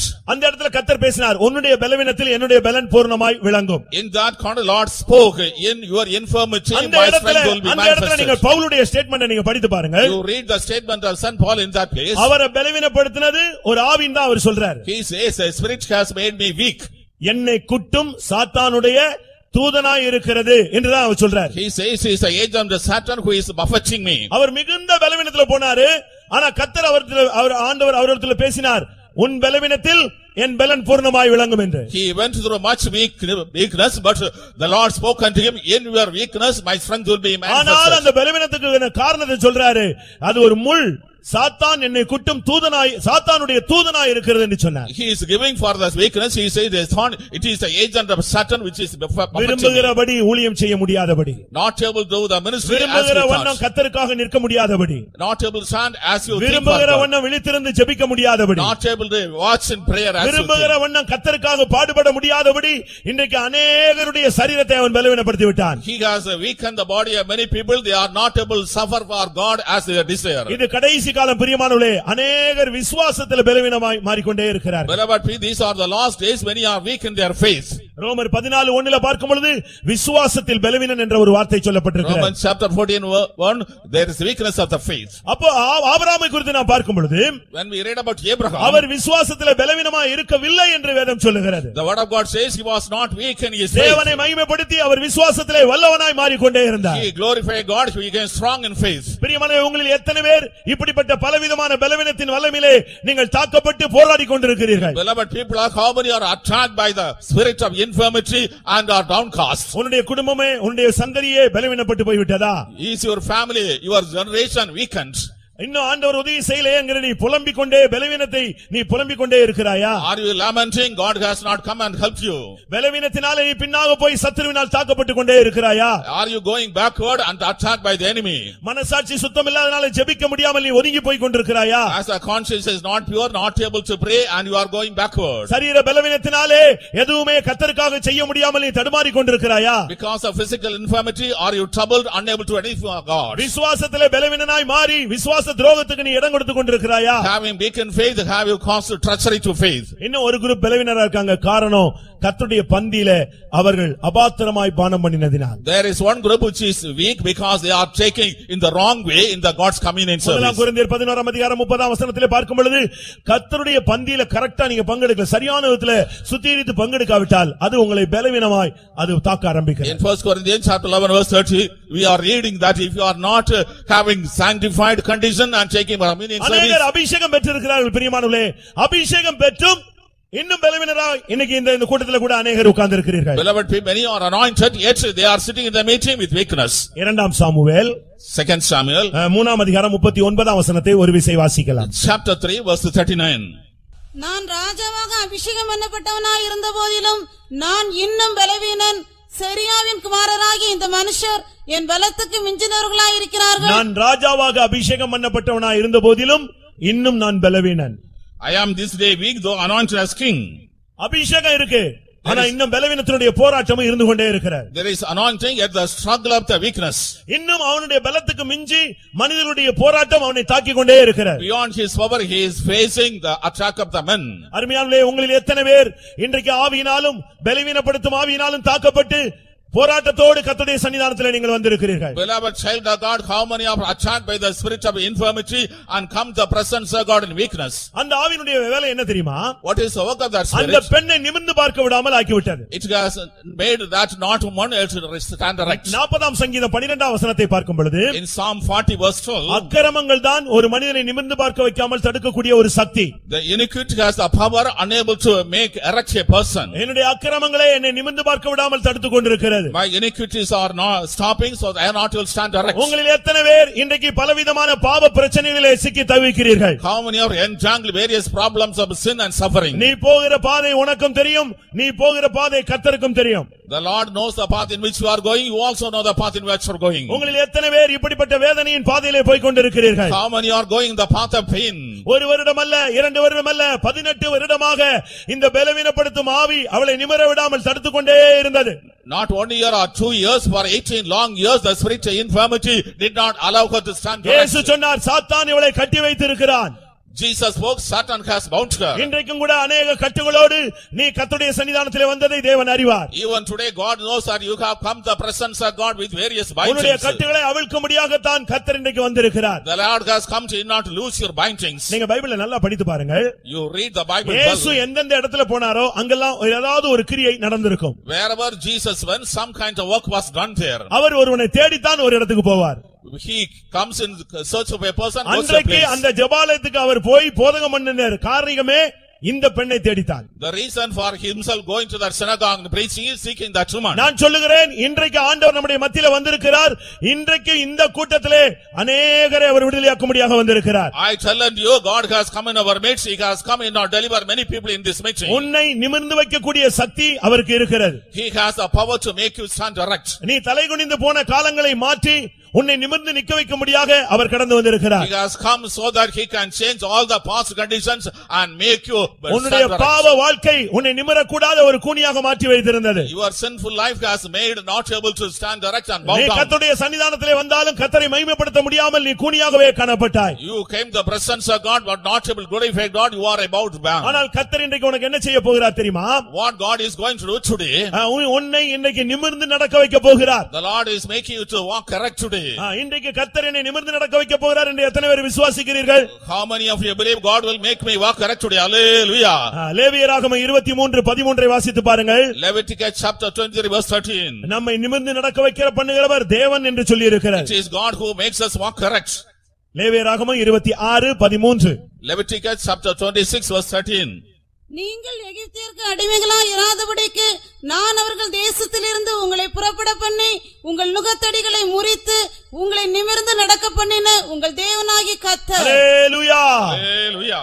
உங்களை நான் நிமிர்ந்து நடக்க வைக்கிற தேவன் என்று அவர் வாக்கு பண்ணுகிறார். He promises that I am the God who will make you walk correct. எத்தனை வருடம் நீ தலை குனிந்து போனாய் என்று கர்த்தருக்கு தெரியும். The Lord knows how many years you are bowing down. சொந்தங்கள் மத்தியிலே, Among the relatives, புறஜாதிகள் மத்தியிலே, among the Gentiles, சபை மத்தியிலே, among the church, மற்ற நண்பர்கள் மத்தியிலே, among the friends, சமுதாயத்தின் மத்தியிலே in the midst of society. 18 வருடமாக அவள் கூனியாகவே கிடந்தாள். ஆனால் அதே ஜனங்கள் மத்தியிலே அவளை கர்த்தர் நிமிர்ந்து நடக்க வைத்தார். For 18 long years she was a backbenchman, but in the midst of them, Lord made her walk correct.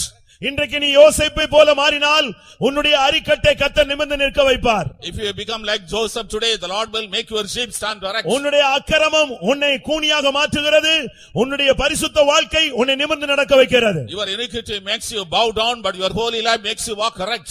உன்னுடைய பாவ வாழ்க்கை உன்னை கூனி குறுக வைக்கும், உன்னுடைய மனம் திரும்புதலின் தெய்வீக வாழ்க்கை உன்னை நிமிர்ந்து நடக்க வைக்கும். The sinful life makes you bowed and bent down, but the holy life makes you walk erect. யாக்கோபுக்கு எத்தனையோ பிள்ளைகள் இருந்தார்கள், Jacob had so many sons, ஆனால் ஒரே ஒரு பிள்ளையினுடைய அரிக்கட்டு மாத்திரம் நிமிர்ந்து நின்றது. but only the sheep of one child was standing அவன் erect. ஒருவன் தான் கர்த்தருக்காக பாவத்தை விட்டு விலகி ஓடின ஒரு மனிதன். He alone was fleeing from sin for God. அந்த மனிதனுடைய அரிக்கட்டை கர்த்தர் நிமிர்ந்து நிற்க வைத்தார், மற்ற எல்லாருடைய அரிக்கட்டையும் தலைவணங்க தேவன் வைத்தார். The Lord made the sheep of that one stand erect, and the Lord made all the sheep of other people bow down. இந்த மந்திரங்கள், தந்திரங்கள், பில்லி சுனியம் இதெல்லாம் நீங்க பெருமை பாராட்டி பேசக்கூடாது. அதெல்லாம் ரொம்ப சீப்பா உங்களுடைய பாதங்களுக்கு கீழே வரக்கூடிய ஒரு சக்திகள். The magic tricks, witchcraft, you should not boast about them. All those things are very main things. They will come under your feet. பிசாசுன்னு சொன்ன உடனே நீங்க பயந்துடவே கூடாது. When it is told about devil, you should not afraid. நீங்க பிசாசுன்னு சொன்னாலே நீங்க அதை பத்தி யோசிக்கவே கூடாது. உங்களுக்கு உங்க உலகத்தில் இருக்கிறவனிலும் உங்களுக்குள் இருக்கிறவர் பெரியவர் என்ற விசுவாசம் தான் உடனே வர வேண்டும். You should not think about the devil as a great person. You should have the thought, he that is in you is greater than he that is in the world. Samson ஒதுங்கி போன பொழுது ஒரு சிங்கம் அவனுக்கு எதிராக வந்தது.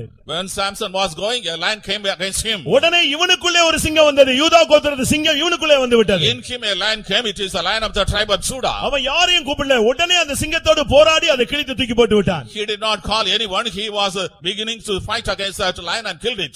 நீங்க வந்து யாக்கோபுக்கு விரோதமான மந்திரவாதம் இல்லை என்கிற வார்த்தையை எழுதி போட்டிருக்கிறீர்கள், ஆனால் அதை விசுவாசிக்கிறது இல்லை. There is the thing written, there is no divination or witchcraft against Jacob, but it is written you don't have faith in it. எந்த வல்லமையும் உன்னை தொட முடியாது. No power can touch you. அப்படி தொட்டால் உன்னை தொடவில்லை, உன்னை தொடுகிறவன் என் கண்மணியை தொடுகிறான் என்றுதான் ஆண்டவர் The சொன்னார். Lord says if something is touching you, it is not. It is touching you. It is touching the apple of the eye of God. என்னாகமம் 23ஆம் அதிகாரம் 24ஆம் வசனத்தை பார்க்கும் பொழுது, The Numbers chapter 23 verse 24. இந்த ஜனம் சிங்கம் போல நிமிர்ந்து நிற்கும். These people will stand erect like lions. தேவனுடைய ஜனத்துக்கு சொல்லப்பட்ட வார்த்தையை பாருங்க, இது பால சிங்கம் போல எழுந்து நிமிர்ந்து நிற்கும், இதுக்கு முன்னால யாருமே நிக்க முடியாது. See the word spoken to the people of God, it will stand like erect like a young lion. Nobody can stand அருமையான before him. தேவனுடைய பிள்ளையே, இன்றைக்கு உன்னுடைய வாழ்க்கையிலே போராடின பலவீனத்தையும் அந்த பலவீனத்தின் ஆவியினால் உள்ள போராட்டத்தையும் கர்த்தர் இன்றைக்கு உன்னை மாற்றி நிமிர்ந்து நடக்க முடியாத உன்னை இந்த கூட்டத்தின் மூலமாக கர்த்தர் நிமிர்ந்து நடக்க வைக்க போகிறார். Beloved child of God, the Lord is going to remove all the powers of the infirmity which was attacking your life and make you walk correct and move erect. யார் என்னை விடுதலையாக்குவார் என்று நீ தடுமாறிக் கொண்டிருந்தாயே, ஆண்டவர் இயேசு குமாரன் இன்றைக்கு உன்னை விடுதலையாக்க போகிறார். You are trembling, who shall deliver me? Today Lord Jesus Christ the Son is going to deliver you. இன்றைக்கு குமாரனுடைய விடுதலையினுடைய நாள். Today the Son is going to deliver. ஆண்டவர் உன்னை விடுதலையாக்கக்கூடிய காலம். It is the time when God will deliver you. நேரடியாக அன்றைக்கு ஜெபாலயத்திலே வந்து அந்த பெண்ணை தேடி குணமாக்கின கர்த்தர் இந்த கூட்டத்திலே உன்னை தேடி அவர் உலாவிக் கொண்டிருக்கிறார். Straight away the Lord came to the synagogue to heal that one who has come here in order to heal you today. இன்றைக்கு கூட உன்னுடைய கட்டுகளை அவர் அவிழ்க்க முடியாகத்தான் பிரயாசப்பட்டு கொண்டே இருக்கிறார். Today he is making efforts in not lose your bindings. ஒரு மனிதன் சொல்லுகிறான், என்னுடைய கட்டுகளை எல்லாம் நீர் அவிழ்த்து விட்டீர். One man says, you have lost all my bindings. 116ஆம் சங்கீதம் 16ஆம் வசனத்திலே இந்த கட்டுகளை எல்லாம் நீர் அவிழ்த்து விட்டீர் ஆண்டவரே என்று சொல்கிறார். In Psalm 116 verse 16 he says, you have lost all my bindings. உனக்கு முன்பாக சத்துரு கீழே விழ வேண்டுமே தவிர நீ அந்த இடத்துல நீ தலை குனிந்து போக கூடாது. Before you the enemy should fall down and you should not bow down. நீ உடன்படிக்கை பெட்டியாக இருந்தால், If you are the Ark of Covenant, தாகோன் உனக்கு முன்பாக நிற்க முடியாது. Dagon cannot stand before you. அதே நீ உடன்படிக்கை பெட்டியா இருந்தால் தாகோன் விழ வேண்டும். If you are the Ark of Covenant, you the Dagon should மறுபடியும் அந்த fall. தாகோனை தூக்கி வைத்தால் நீ உடன்படிக்கை பெட்டியானால் அது விழுந்து நொறுங்க வேண்டும். If the Dagon is also stand erect, if you are Ark of Covenant, one second fall down and break. இதைத்தான் 20ஆம் சங்கீதம் 8ஆம் வசனத்திலே சங்கீதக்காரன் சொல்லும் பொழுது, In Psalm 20 verse 8 psalmist says, அவர்களோ முறிந்து விழுந்தார்கள், நாங்களோ கர்த்தருடைய நாமத்திலே நிமிர்ந்து நிற்கிறோம் என்று சொன்னான். they are broken down fallen, we are standing erect in the name of the Lord. என்னைக்கு நீ பைபிளை தூக்குனியோ அதற்கு பின்பு நீ தலை குனிந்து நடக்க கூடாது. From the day you hold the Bible, you should not bow down and bow. என்னைக்கு நீ மனம் திரும்பினாயோ அன்றிலிருந்து நீ தலை நிமிர்ந்து நடக்க வேண்டும். On the day you repented, you should walk erect. என்றைக்கு நீ அபிஷேகம் பெற்றாயோ அன்னைக்கு நீ ராஜாவை போல நடந்து வர வேண்டும். From the day you are anointed, you should walk as a king. என்றைக்கு நீ அந்நிய பாஷை பேசினாயோ அன்றைக்கே உன்னுடைய தலை உயர்த்தப்பட்டிருக்க வேண்டும். From the day you started speaking in tongues, your head should be lifted. அதுவரை நீ தலை குனிந்தாய், ஆனால் இனிமேல் நீ தலை நிமிர்ந்து நடக்க வேண்டிய ஒரு காலம். Till then you are bowing down. Now you have to walk erect and lift up. இன்றைக்கு உன்னுடைய பலவீனத்திலிருந்து கர்த்தர் உன்னை விடுதலையாக்க போகிறார். Today Lord is going to deliver you from your weakness. யார் என்னை விடுதலையாக்குவார்? Who shall deliver me? யார் என்னை விடுதலையாக்குவார்? Who shall deliver me? இதோ இந்த கூட்டத்திலே நாங்கள் சொல்லுகிறோம், ஆண்டவராகிய இயேசு குமாரன் உன்னை விடுதலையாக்குகிறார். Behold, in this meeting we see Lord Jesus Christ the Son is going to deliver இன்றைக்கு you. அவருடைய விடுதலையின் வல்லமை உன்னை விடுவிக்க போகிறது. The power of his deliverance is going to deliver அவருடைய you. அந்த வல்லமை உன்னுடைய மனதிலே, உன்னுடைய ஆத்மாவிலே, உன்னுடைய சரீரத்திலே எங்கெங்கெல்லாம் பலவீனங்கள் இருக்கிறதோ அங்கெல்லாம் அதை வேரோடு பிடுங்கும்படியாய் ஆவியானவர் கிரியை செய்ய போகிறார். The Spirit of God is working so that the power of Lord Jesus Christ may enter your spirit, soul and body, uproot all the powers there. அவளை விடுதலையாக்குறதுக்கு இயேசு ஒரு காரணம் சொன்னார். He told a reason for deliverance. இவள் ஆபிரகாமின் குமாரத்தியாய் இருக்கிறாளே. He is the daughter of Abraham. ஏனென்றால் அவள் விசுவாசத்தோடு 18 வருஷமா ஜெபாலயத்துக்கு வந்துட்டே இருக்கிறார். With faith she was coming to the synagogue for 18 long years. Continue வந்துட்டே இருக்கிறா. யார் வரனாலும் வராட்டாலும் இவள் வந்து அங்க வந்து உட்கார்ந்திருப்பா. She was continuously saying, anybody comes or not, definitely she will come and sit. எவ்வளவோ போராட்டங்கள் மத்தியிலே நீ கர்த்தருடைய நாமத்தை நம்பி இந்த மார்க்கத்திலே நீ பயணப்படுவது கர்த்தருக்கு தெரியும். In the midst of much affliction, trusting the word of God, you are making your journey. The Lord knows that. ஆனபடியால் தான் கர்த்தர் அவளை பார்த்து சொன்னார், இவள் ஆபிரகாமின் குமாரத்தி. That is why the Lord looked unto her and said, she is the daughter of அருமையானே, Abraham. பலவீனத்தின் ஆவியிலிருந்து உன்னை விடுதலையாக்க வேண்டுமானால் நீ விசுவாசத்தோடு கர்த்தரை நாடி நீ இங்கே வந்திருக்க வேண்டும். Beloved child of God, you are delivered. You should have come here trusting in God. அப்படியே ஆபிரகாமுடைய குமாரன் குமாரத்தி என்று பல இடங்களில் வேத வசனம் சொல்லிக்கொண்டே வருகிறது. In various ways the word of God is saying, if it is you are the son of Abraham, daughter of Abraham. ஆண்டவரை தேடி வந்தாலே உனக்கு அந்த மதிப்பு கொடுத்து விடுகிறது. If you come seeking God, you are given the respect. யோவான் 1:12 வசனத்திலே அவருடைய நாமத்தின் மேல் எத்தனை பேர் விசுவாசம் வைத்தார்களோ அத்தனை பேரும் அவருடைய பிள்ளைகளாகும்படி அவர்களுக்கு அதிகாரம் கொடுத்தார் என்று வேதம் சொல்லுகிறது. In John's Gospel chapter 1 verse 12, whoever have believed on his name, he has given the authority to become their children. லூக்கா 19:9 வசனத்தை பார்க்கும் பொழுது Luke's Gospel chapter 19 verse அங்கே சகேயுவை பார்த்து ஆண்டவர் சொன்னார், இவன் ஆபிரகாமின் குமாரனாய் இருக்கிறானே. the Lord told unto Zacchaeus, he is also the son of Abraham. கிறிஸ்தவ வாழ்க்கையிலே உனக்கு அற்புதங்கள் நடக்க வேண்டுமானால், If miracles are to take place in Christian life, கிறிஸ்தவ வாழ்க்கையிலே உனக்கு அதிசயங்கள் நடக்க வேண்டுமானால், if wonders are to take place in Christian life, அதுக்கு ஒரு வழி, நீ ஆபிரகாமுடைய குமாரன் குமாரத்தியாய் மாற வேண்டியது அவசியம். for that there is one way, you should become the son of Abraham and daughter of இது Abraham. எதை காண்பிக்கிறது? What does it show? இது ஒரு மனம் திரும்புதலுடைய வாழ்க்கையை காண்பிக்கிறது. It's the life of repentance. இயேசுவோடு அவன் நடந்து போகும் பொழுதே அவனுடைய வாழ்க்கை மாறிவிட்டது. When he was walking with Jesus Christ, his life changed. மரத்திலிருந்து இறக்கி அவனை வீட்டுக்கு கூட்டிட்டு போறாரு. போகிற வழியிலேயே இவன் பாவங்கள் எல்லாம் அறிக்கை செய்ய ஆரம்பிச்சிட்டான். He was also climbed down from the tree. He was taken to the home. On the way, he started confessing his sins. இயேசுவோடு உன்னுடைய வாழ்க்கையை நீ துவக்கிட்டாலே உன்னுடைய வாழ்க்கையிலே கர்த்தர் அற்புதங்களை செய்ய ஆரம்பிக்கிறார். உன் வாழ்க்கையே மாற ஆரம்பிக்கிறது. If you begin your life with Lord Jesus Christ, the Lord wants to do miracles. Your life gets changed. ஆண்டவரே, நான் அநியாயமாய் வாங்கினது உண்டானால் அதை நாளத்தனையாக நான் திரும்பி கொடுத்து விடுகிறேன். Lord, if I have taken anything unjustly, I will restore fourfold. அந்த வார்த்தையை கேட்டவுடனே சொன்னார், இவன் ஆபிரகாமின் குமாரன் என்று இயேசு சொன்னார். When he heard that word, Jesus said, he is also the son of Abraham. இன்றைக்கு ஒரு சரியான மனம் திரும்புதல் உன்னுடைய வாழ்விலே வருமானால் அற்புதங்கள் துவங்க ஆரம்பிக்கிறது. நீ தலை நிமிர்ந்து நடக்க கர்த்தர் உன்னை வைக்க போகிறார். If the right kind of repentance comes in your life, miracles will begin in your life and you can walk erect. இரண்டாவதாக, Secondly, உன்னுடைய வாழ்க்கையிலே நீ விசுவாசித்தால் நீ ஆபிரகாமின் பிள்ளையாய் மாறுகிறாய். in your life you believe, you become the child of Abraham. விசுவாசம் என்பது பல வகைப்படுகிறது. The belief, the faith is various இயேசுவை ways. தேவகுமாரன் என்று விசுவாசிக்கிறது ஒரு பகுதி. One portion that believes Jesus son of God. அவருடைய இரத்தத்தினாலே பாவமன்னிப்பு கிடைக்கிறது என்கிற விசுவாசம் அடுத்த பகுதி. The next portion is by his blood we have the remission of இப்படி sins. விசுவாசத்தினுடைய அளவு வளர்ந்து கொண்டே வருகிறது. The measure of faith is increasing. கலாத்தியர் 3:7 பார்க்கும் பொழுது, In Galatians chapter 3, விசுவாச மார்க்கத்தார் யாவரும் ஆபிரகாமின் பிள்ளைகள் என்று அழைக்கப்படுகிறார்கள். the people who are following the way of faith are the children of Abraham. விசுவாசி அல்ல, விசுவாச மார்க்கத்தார். The people who are following the way of faith. கலாத்தியர்ல வாசிக்கும் பொழுது ஆபிரகாமுக்கு 2 குமாரர், ஒன்று மாம்சம், ஒன்று ஆவி. Abraham got 2 sons, one flesh, one spirit. அப்படி அல்ல, It's not so. நான் அதை சொல்ல வரவில்லை. I am not telling that. நீங்கள் சரியான விதத்திலே விசுவாச மார்க்கத்தாரை நீங்கள் மாற வேண்டும். In the right way, you should have the way of faith. விசுவாசத்திலே நீங்கள் அடியெடுத்து வைக்கும் பொழுதுதான் ஆபிரகாமின் பிள்ளைகள் என்பது உறுதிப்படுத்தப்படுகிறது. When you take your step in faith, it is confirmed that you are the son of Abraham. ஒரு மனிதன் விசுவாசித்து அவன் ஆண்டவரை ஏற்றுக்கொண்டான். A man believed and accepted the Lord.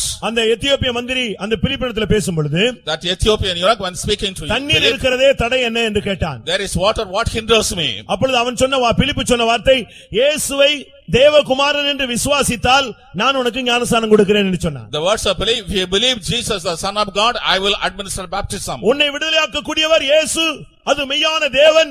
ஒன்றான மெய்தேவன் நித்திய ஜீவன் என்று நீ விசுவாசிக்க வேண்டியது அவசியம். It is Jesus that is going to deliver you. He is the only true God. He is the Son of God. In that way, He is the everlasting God. You should believe it. அவர்தான் எனக்காக இந்த உலகத்திலே வந்தவர், அவர்தான் என்னை விடுதலையாக்கும்படியாக தன்னை அர்ப்பணித்தவர், எனக்காக மரித்தவர், எனக்காக உயிர்த்தவர் என்று நீ விசுவாசிக்க வேண்டியது அவசியம். You should believe that Jesus alone came for me in the world.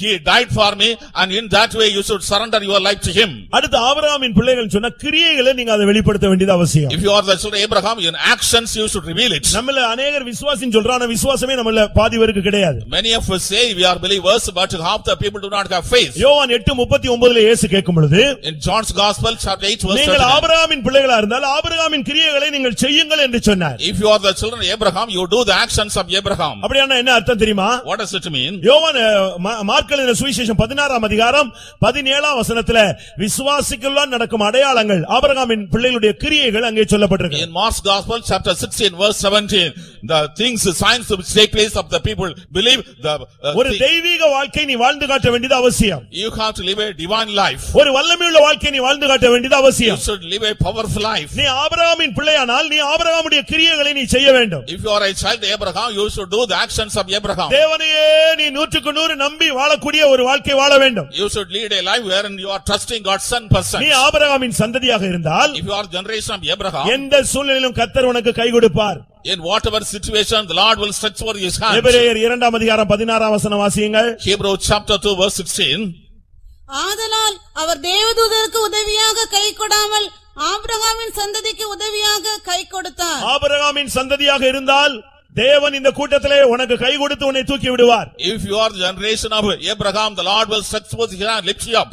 நீ எந்த சூழ்நிலையில அமிழ்ந்து கொண்டிருந்தாலும் இன்றைக்கு அவர் உன்னை கை கொடுத்து தூக்கி விடக்கூடிய தேவனாய் கடந்து வந்திருக்கிறார். In whatever situation you are getting down today, He is coming to help and support you, lift அந்த you. பெண்ணினுடைய வாழ்க்கையில ஒரு பெரிய மாற்றம். There great change in the life of that woman. எல்லாரும் ஆச்சரியப்பட்டார்கள். Everybody was marvelous. ஒரே நாள்ல ஒரு நிமிடத்துல அவளுடைய வாழ்க்கையை மாறி போய்விட்டார். On a single day, in a moment, her life completely changed. உடனே அவளை அவிழ்த்து விட்டார். கட்ட அவிழ்ந்த உடனே அவள் நிமிர்ந்து தேவனை மகிமைப்படுத்த ஆரம்பித்தார். The binding was loose, he stood erect and glorified God. நம்மில் அநேகர் மறுபடி தேவனிடத்திலிருந்து நன்மை பெற முடியாததுக்கு காரணம் மகிமை செலுத்துவதிலே ரொம்ப குறைவானவர்கள். Why many of us are not coming again and again to Lord receive benefits? Because we are lacking glorifying God. ஒருவன் பரலோகத்துக்கு போனானாம். One went to heaven. அங்கே போனபோது When he went there, அங்க ஃபர்ஸ்ட் செக்ஷன் பயங்கரமா ரொம்ப பிஸியா வொர்க் ஆகிட்டு இருந்துச்சு. in the first section there was people were working busy. ஜெபங்கள் வந்து விழுந்து கொண்டே இருக்கிறது. The prayers were falling. முழு உலகத்துல இருந்து ஜெப வேண்டுதல் வந்துகிட்டே இருக்கு.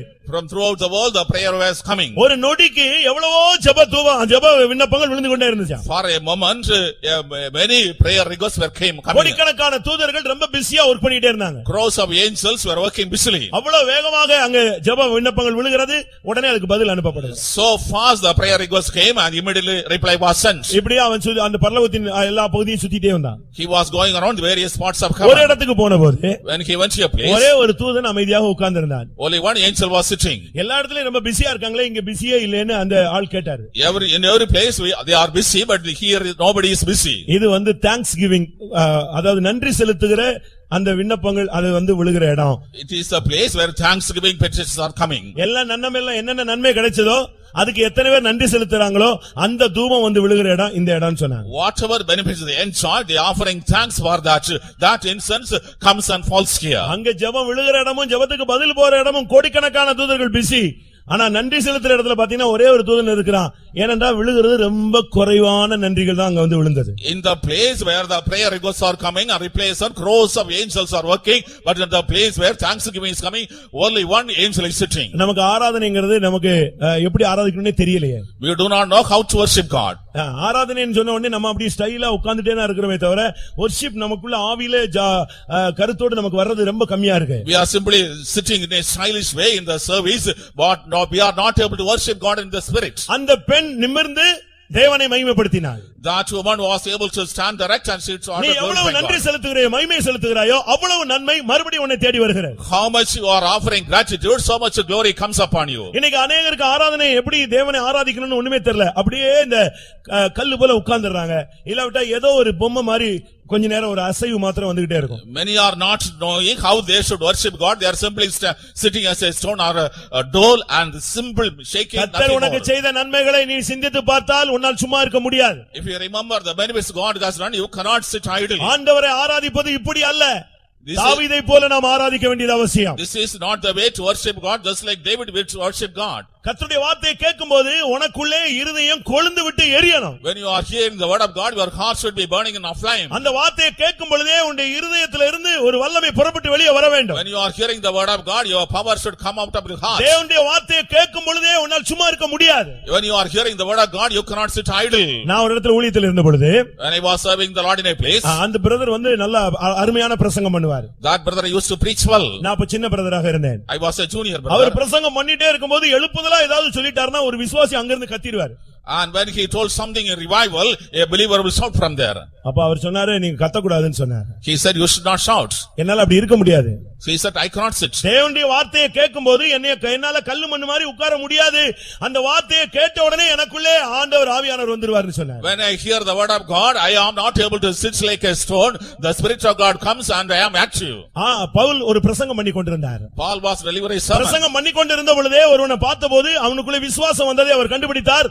அவன் ஒரு பிறவி சப்பானியாக இருந்தார். When he was preaching, he saw that faith was created in a boy. கேட்கும் பொழுதே விசுவாசம் அவனுக்குள்ளே வந்ததை அவர் கண்டுபிடித்தார். When he was hearing the sermon, he was able to identify. பிரசங்கத்தை நிறுத்திவிட்டு அவனை தூக்கி விட்டார். அவன் எழுந்து நடக்க ஆரம்பித்து விட்டார். He stopped the sermon and lifted him up. He started walking. நீங்க நல்லா ஆராதித்து பாருங்கள், தேவனை மகிமைப்படுத்தி பாருங்கள். தேவனுடைய நன்மை உங்களுக்கு ஈவு வந்து கொண்டே இருக்கும். You worship God in the right way, the benefits, good things from God will be keeping on coming on your இந்த life. முதல் கூட்டத்திலே உன்னை பலவீனத்திலிருந்து கர்த்தர் விடுதலையாக்குகிறார். In the first meeting, God is delivering you from your weakness. வேத வசனத்தை கேட்கும் பொழுது எனக்குள்ளும் சில பலவீனம் இருப்பதை, அந்த வல்லமையுடைய தாக்குதல் இருப்பதை உணர்கிறேன். எனக்கும் விடுதலை வேண்டும் என்று யாராவது சொன்னால் நீங்கள் முழங்கால் படியிடுங்கள். When I am hearing the word of God, I feel there is the power of the weakness in me. I want deliverance. All such people kneel down. யார் என்னை விடுதலையாக்குவார்? Who shall deliver me? நிர்பந்தமான மனுஷன் நான். Oh wretched man that I am. உன்னுடைய நிலவரம் உன்னுடைய மனைவிக்கு தெரியாது. Your condition, your wife is not aware. உன்னுடைய நிலைமை உன்னுடைய புருஷனுக்கு தெரியாது. Your husband is not aware of your condition. அருமையான வாலிபனே, நீ போகும் பாதையில் உள்ள போராட்டங்கள் உன்னுடைய தகப்பனுக்கும் தாய்க்கும் தெரியாது. Beloved young brother, your father and mother does not know the struggle you face in your life. அருமையான பெற்றோர்களே, உங்களுடைய வாலிப பிள்ளைகள் போகிற நவநாகரிக பாதை உனக்கு புரியாது. Beloved parents, the modern civilized world, the path in which children are walking, you are not aware. அவர்கள் பல கண்ணிகளிலே சிக்கி இருக்கிறார்கள். They are entangled in various snares. அநேக பெற்றோர்கள் பலவீனத்தின் வல்லமையினால் தாக்கப்பட்டிருக்கிறீர்கள். Many parents are afflicted by the power of weakness. அநேக குடும்பங்களை பிசாசு பலவீனப்படுத்தி விட்டான். The many families have been weakened by the devil. இனிமேல் அந்த குடும்பங்கள் தலையெடுக்க முடியாது என்ற நிலவரத்துக்கு தள்ளப்பட்டு விட்டது. The families have been caused to extent, they cannot be lifted up. ஒரு ஆவி உன்னோடு உன் பிள்ளைகளோடு போராடி கொண்டே இருக்கிறது. A spirit is fighting against you and your children. அந்த பலவீனத்தின் வல்லமை உன்னை நிமிர்ந்து பார்க்க விடாமல் உன்னை தலைகுனிய வைத்துக் கொண்டிருக்கிறது. The power of the infirmity is not making you stand direct, it is ஆனால் hindering you. தேவன் உன்னை விடுதலையாக்க கூடியவர். But God is able to deliver you. உன்னை விடுதலையாக்கும்படியாக விடுதலை சம்மதியாமல் அடிக்கப்பட்டவர், நொறுக்கப்பட்டவர், காயப்பட்டவர். He was wounded, he was bruised, he was just punished in order to give you deliverance. வேத வசனத்தை கேட்டது போல பல பலவீனத்தின் வல்லமைகள் தாக்கினதை உணர்கிறேன் சொல்லுகிறவர்கள் எத்தனை பேர் கரங்களை உயர்த்துங்கள் பார்க்கலாம். Just like the word of God told many people who feel I am afflicted by the power of weakness, lift your hands. கொஞ்ச நேரம் யாரும் கண்களை திறக்காதிருங்கள். Don't open your eyes for some time. சாதாரண பலவீனம் அல்ல, அது ஒரு ஆவியினுடைய தாக்குதல் என்பதை நான் புரிந்து கொண்டேன். Not ordinary weakness, I realize it is the attack of a spirit. எப்படி எத்தனை பேர் அப்படி ஃபீல் பண்றீங்க பிரியமானவர்களே? Beloved, how many of you feel so?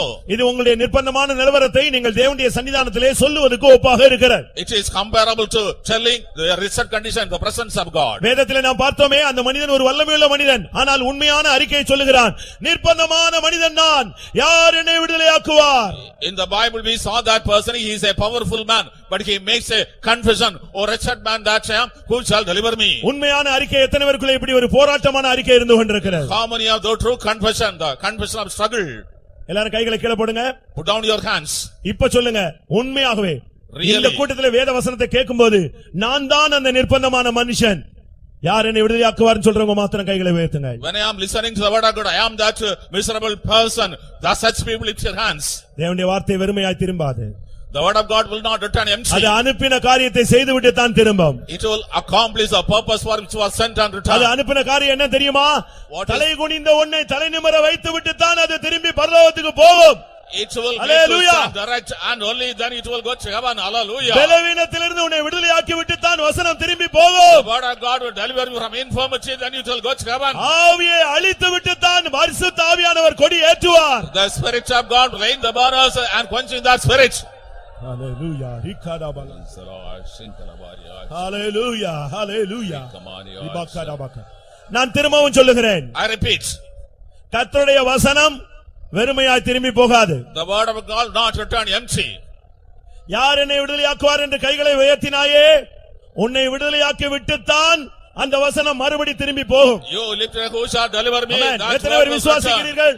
How many of you believe it? அந்த பலவீனத்தின் ஆவியை அழித்து விட்டுத்தான் அது திரும்பி போகும். It will destroy the power of infirmity and return.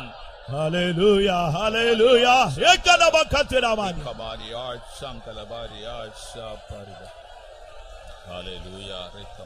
Amen. 400 வருடம் தலை குனிந்து நடந்த ஒரு மனித சமுதாய ஒரு தலைமுறையவே கர்த்தர் தலை நிமிர வைத்தார். For 400 years, a group of people were bowing down and walking, but the Lord made them walk erect. தலைமுறையாய் தலை குனிந்து போய்க் கொண்டிருந்த அந்த சந்ததியை தலை நிமிர வைத்தவர்தான் இன்றைக்கு இங்கே கடந்து வந்திருக்கிறார். For generations, Hallelujah. that generation was going backward and bowing down. The Lord who has raised them has come here today. அழாதே Don't weep. தலை குனிந்து விட்டோமே என்று நீ அழாதே. Don't weep. I am bowed down. ஆமென். உன்னை அதே இடத்திலே கர்த்தர் தலை நிமிர்ந்து நடக்க வைப்பார். In the same place, the Lord will make you walk erect. உன்னை நிமிர்ந்து நடக்க வைக்கிற தேவன் நானே. I am the Lord who makes you walk erect. Hallelujah. Hallelujah. Hallelujah.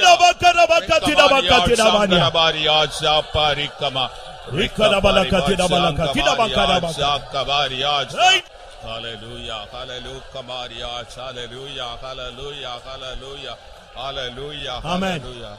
Amen. Amen. உன்னுடைய மனசாட்சி பலவீனப்பட்டு விட்டது. Your conscience is உன்னுடைய weakened. விசுவாச வாழ்க்கை பலவீனப்பட்டு போய் Your விட்டது. faith life is weakened. உன்னுடைய மாம்ச சரீரம் பலவீனப்பட்டு விட்டது. Your physical body is weakened. உன்னுடைய குடும்பம் பலவீனப்பட்டு போய் Your விட்டது. family is weakened. ஆமென். நீ உன்னுடைய புலம்பல் அதிகரித்துக் கொண்டே இருக்கிறது. Your lamentation is increasing. எனக்கு இந்த மெசேஜ் கொடுக்கிறதுல திட நம்பிக்கை இருக்கிறது. I have firm belief in delivering the message. எனக்கு இந்த மெசேஜ்ல ஒரு பூர்ண நிச்சயம், இன்னைக்கு கர்த்தர் யாரெல்லாம் கை உயர்த்தினீங்களோ அவ்வளவு பேரையும் கர்த்தர் விடுதலையாக்க போகிறார். I have full assurity about the message. Whoever lifts, Lord is going to ஒரு deliver you. அபிஷேகம் வரும், உன்னுடைய பலவீனம் எல்லாம் ஓடி போய்விடும். Anointing will come and all your weakness will depart. குமாரன் நம்முடைய மத்தியிலே கடந்து வந்திருக்கிறார். The Son has come in your midst. Hallelujah. ரிகடபலக.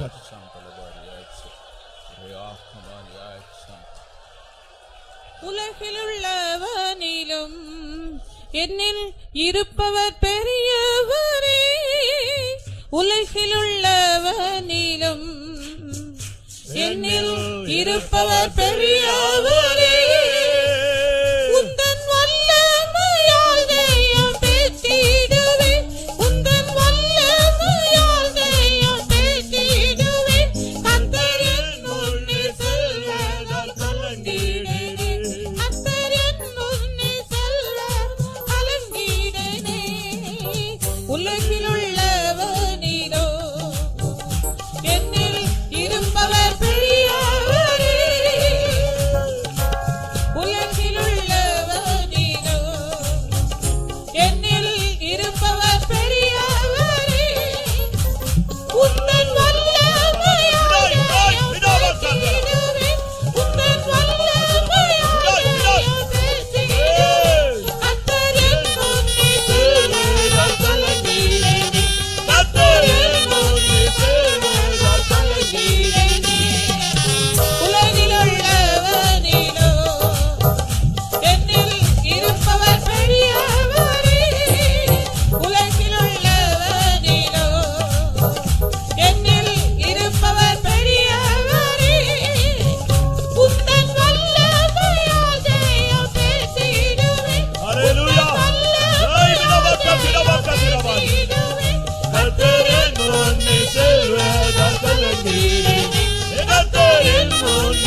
Hallelujah hallelujah hallelujah Hallelujah.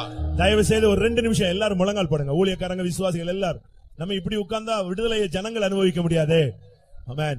கர்த்தருடைய ஆவியானவர் போராடி கொண்டிருக்கிறார். ஆமென். உன் சூழ்நிலை அவருக்கு தெரியும். உன் கண்ணீரின் பாதை அவருக்கு தெரியும். உன் சந்ததியை, உன் குடும்பத்தை, உன்னை, உன் ஊழியத்தை பலவீனப்படுத்துகிற ஆவி இன்றைக்கு நசரேயனாகிய இயேசுவின் நாமத்தில் அழிக்கப்பட வேண்டும். யார் என்னை விடுதலையாக்குவார்னு பிரசங்கத்தை கேட்டு நீ சும்மா போக கூடாது. ஆமென்.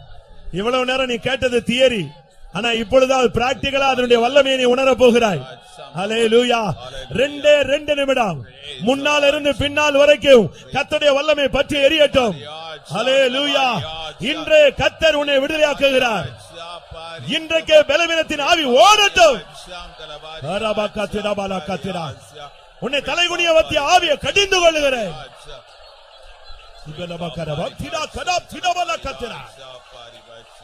Hallelujah, hallelujah. Praise the Lord.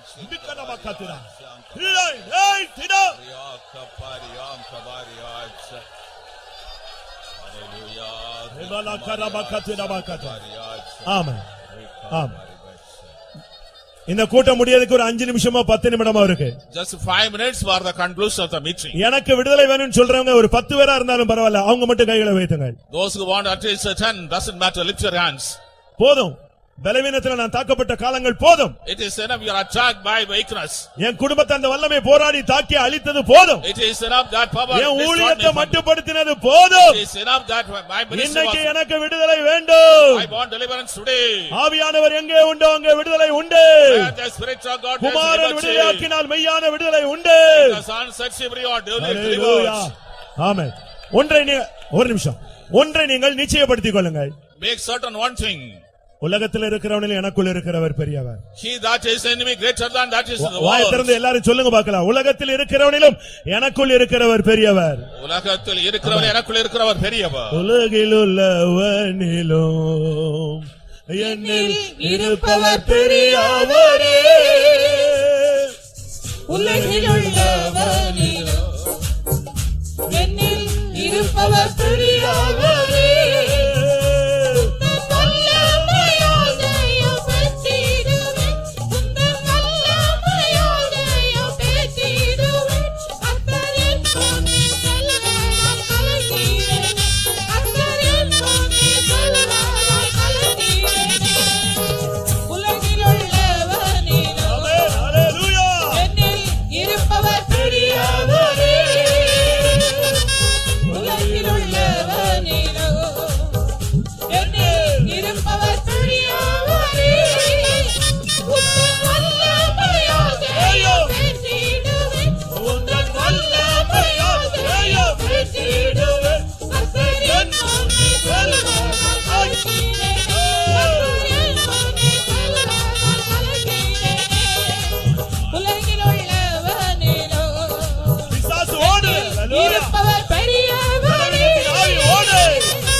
Hallelujah, hallelujah, hallelujah.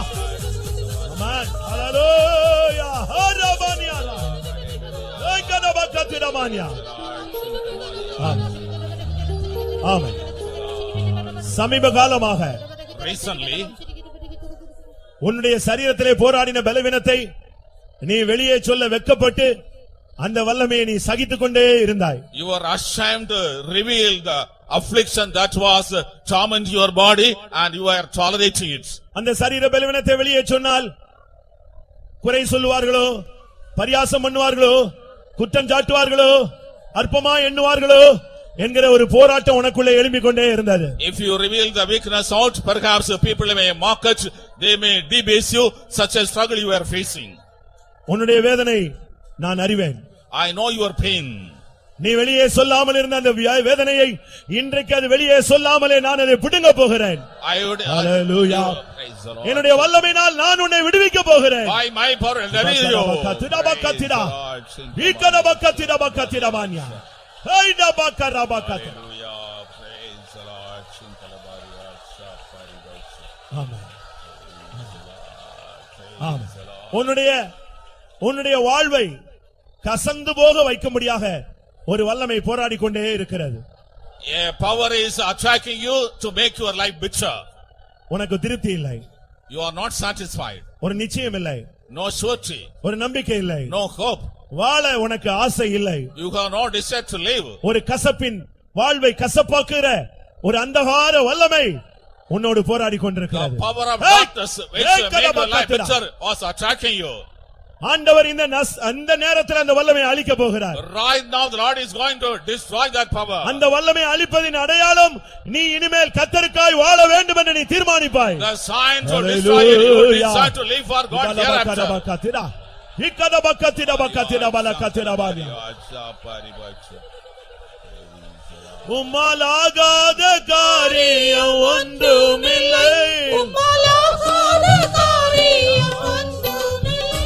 உம்மை நம்பினோர் வெற்றியே போனதில்லை. உம்மை நம்பினோர் வெற்றியே போனதில்லை. உம்மாலாகாத காரியம் ஒன்றுமில்லை. உம்மாலாகாத காரியம் ஒன்றுமில்லை. உம்மை நம்பினோர் வெற்றியே போனதில்லை. உம்மை நம்பினோர் வெற்றியே போனதில்லை. உம்மாலாகாத காரியம் ஒன்றுமில்லை. உம்மாலாகாத காரியம் ஒன்றுமில்லை. உம்மை நம்பினோர் வெற்றியே போனதில்லை. உம்மை நம்பினோர் வெற்றியே போனதில்லை. உம்மாலாகாத காரியம் ஒன்றுமில்லை. உம்மாலாகாத காரியம் ஒன்றுமில்லை. உம்மை நம்பினோர் வெற்றியே போனதில்லை. உம்மை நம்பினோர் வெற்றியே போனதில்லை. உம்மாலாகாத காரியம் ஒன்றுமில்லை. உம்மாலாகாத காரியம் ஒன்றுமில்லை. உம்மை நம்பினோர் வெற்றியே போனதில்லை. உம்மை நம்பினோர் வெற்றியே போனதில்லை. உம்மாலாகாத காரியம் ஒன்றுமில்லை. உம்மாலாகாத காரியம் ஒன்றுமில்லை. உம்மை நம்பினோர் வெற்றியே போனதில்லை. உம்மை நம்பினோர் வெற்றியே போனதில்லை. உம்மை நம்பினோர் வெற்றியே போனதில்லை. உம்மை நம்பினோர் வெற்றியே போனதில்லை. உம்மை நம்பினோர் வெற்றியே போனதில்லை.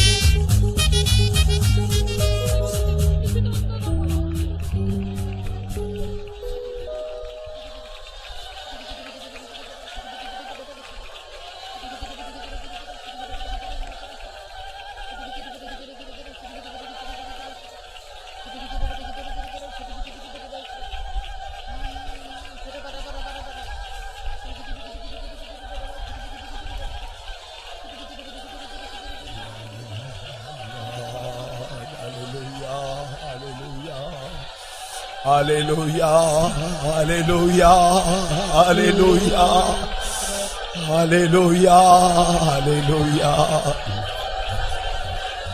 கர்த்ததாமே நமக்குண்டாயிருந்த பலவீனங்கள் எல்லாவற்றையும் நம்மை விட்டு நீக்கும்படியாக நம்முடைய மத்தியிலே கடந்து வந்திருந்தார். பாவ வல்லமைகள் மேற்கொண்டவர்களாய், பாவத்திற்குன்பாக பலவீனர்களாய், பாவ கிரியைகளுக்கு உட்பட்டவர்களாய், பாவத்திற்கு அடிமைகளாய் காணப்பட்டுக் கொண்டிருந்த அந்த நிர்பந்தமான நிலவரத்தில் இருந்த ஒவ்வொருவரையும் கர்த்தர் அந்த பலவீனத்திலிருந்து விடுதலையாக்கும்படியாக நம்முடைய மத்தியில் கடந்து வந்தது மாத்திரமல்ல, அந்த பலவீனங்கள் எல்லாவற்றிலும் இருந்து அவர் விடுதலையாக்கி இருக்கிறபடினால் விசுவாசத்தோடு கூட நாம் கர்த்தரை ஸ்தோத்திரிப்போம். Praise the Lord, praise the Lord, praise the Lord, praise the Lord, praise the Lord, praise the Lord. Hallelujah, hallelujah, hallelujah, hallelujah. Praise the Lord, praise the Lord. ஒருவேளை சரீரத்தில் பலவீனத்தோடு வியாதியின் வல்லமைகளோடு கூட இந்த கூட்டத்தில் வந்து கலந்து கொண்டிருந்திருக்கலாம். ஆனால் கர்த்தர் அந்த பலவீனத்திலிருந்து நீ விடுதலையாக்கப்பட்டாய் என்று நம்மோடு கூட பேசினாரே. கர்த்தர் சரீரத்தினுடைய அவயவங்களை ஒன்று கூட உயிர்ப்பித்திருக்கிறபடினால், சுகமாக்கி இருக்கிறபடினால் விசுவாசத்தோடு கூட நாம் கர்த்தரை ஸ்தோத்திரிப்போம். Praise the Lord, praise the Lord, praise the Lord, praise the Lord, praise the Lord, praise the Lord, praise the Lord, praise the Lord, praise the Lord, praise the Lord, praise the Lord. ஆண்டவர் பரிசுத்த பவுலுக்கு வாக்கு பண்ணினார், உன் பலவீனத்தில் என் பலன் பரிபூர்ணமாக விளங்கும் என்று சொன்னார். எவ்வளவு களவு உன்னுடைய ஜீவித்தில் பலவீனம் இருக்கிறதோ நீ பயப்படாதே. உன்னுடைய பலவீனத்தில் எல்லாம் என்னுடைய பலன் பூர்ணமாய் பரிபூர்ணமாய் விளங்கும் என்று சொன்னார். ஆயால் தான் பரிசுத்த பவுல் சொல்கிறார், நான் என்னுடைய பலவீனங்களை குறித்து நான் மேன்மை பாராட்டுகிறேன் என்று சொல்கிறார். ஏனென்றால் என்னுடைய பலவீனங்கள் எனக்கு தோல்வி அல்ல, என்னுடைய பலவீனங்கள் எல்லாவற்றிலும் கர்த்தருடைய பலன் பூர்ணமாய் விளங்குகிறபடினால் அவர் ஜெயமெடுத்தது போல நான் ஜெயமெடுக்கக்கூடியவனாய் இருக்கிறேன். நம் பலவீனத்தில் அவர் பலன் நல்கிடுவார் பரிபூரணமாய். நாடுவோமே வாழார் கிருபையை, நமக்காக அவர் ஜீவிப்பதால். நாடுவோமே வாழார் கிருபையை, நமக்காக அவர் ஜீவிப்பதால். நம் பலவீனத்தில் அவர் பலன் நல்கிடுவார் பரிபூரணமாய். நாடுவோமே வாழார் கிருபையை, நமக்காக அவர் ஜீவிப்பதால். நாடுவோமே வாழார் கிருபையை, நமக்காக அவர் ஜீவிப்பதால். நம் பலவீனத்தில் அவர் பலன் Hallelujah, hallelujah, பரிபூரணமாய். நாடுவோமே வாழார் கிருபையை, நமக்காக அவர் ஜீவிப்பதால். நாடுவோமே வாழார் கிருபையை, நமக்காக அவர் ஜீவிப்பதால். நாடுவோமே வாழார் கிருபையை, நல்கிடுவார் பரிபூரணமாய். Hallelujah. நாடுவோமே வாழார் கிருபையை, நமக்காக அவர் ஜீவிப்பதால். நாடுவோமே வாழார் Hallelujah, hallelujah. அவர் ஜீவிப்பதால். நாடுவோமே வாழார் கிருபையை, நமக்காக அவர் ஜீவிப்பதால்.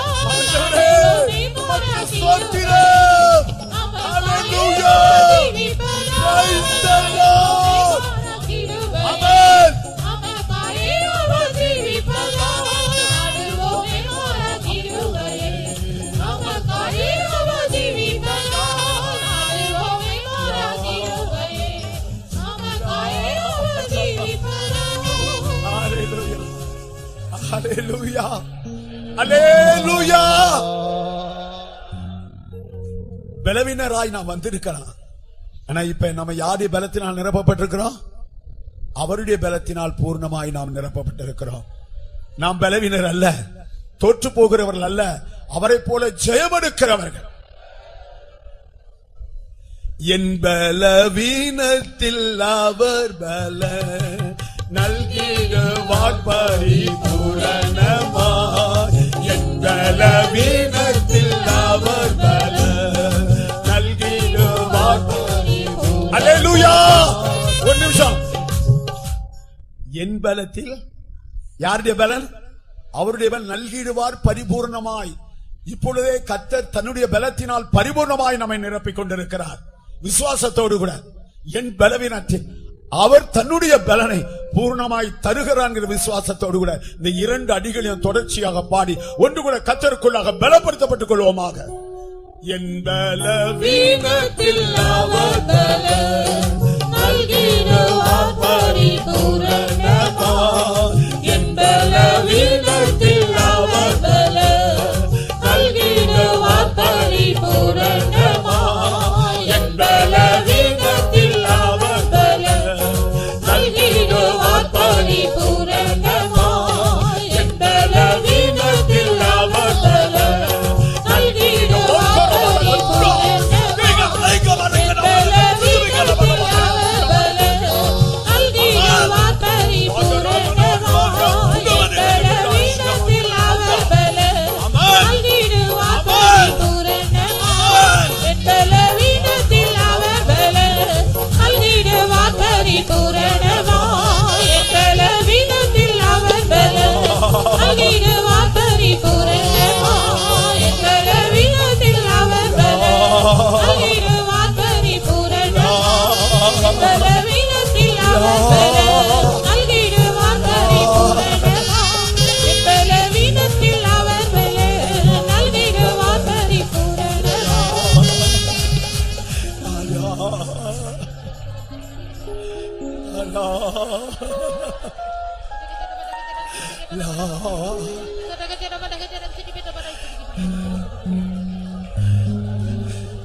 जनो बशंते शादिरी बिगना मरगनी अंतुडा मन गदगडाल शिडमंकरा बाउदा हिंदरा बलगरनी गरोबे अंतिना मन गदगडाल शिबगदगडा मंतिनां कला बाउदे आंदरे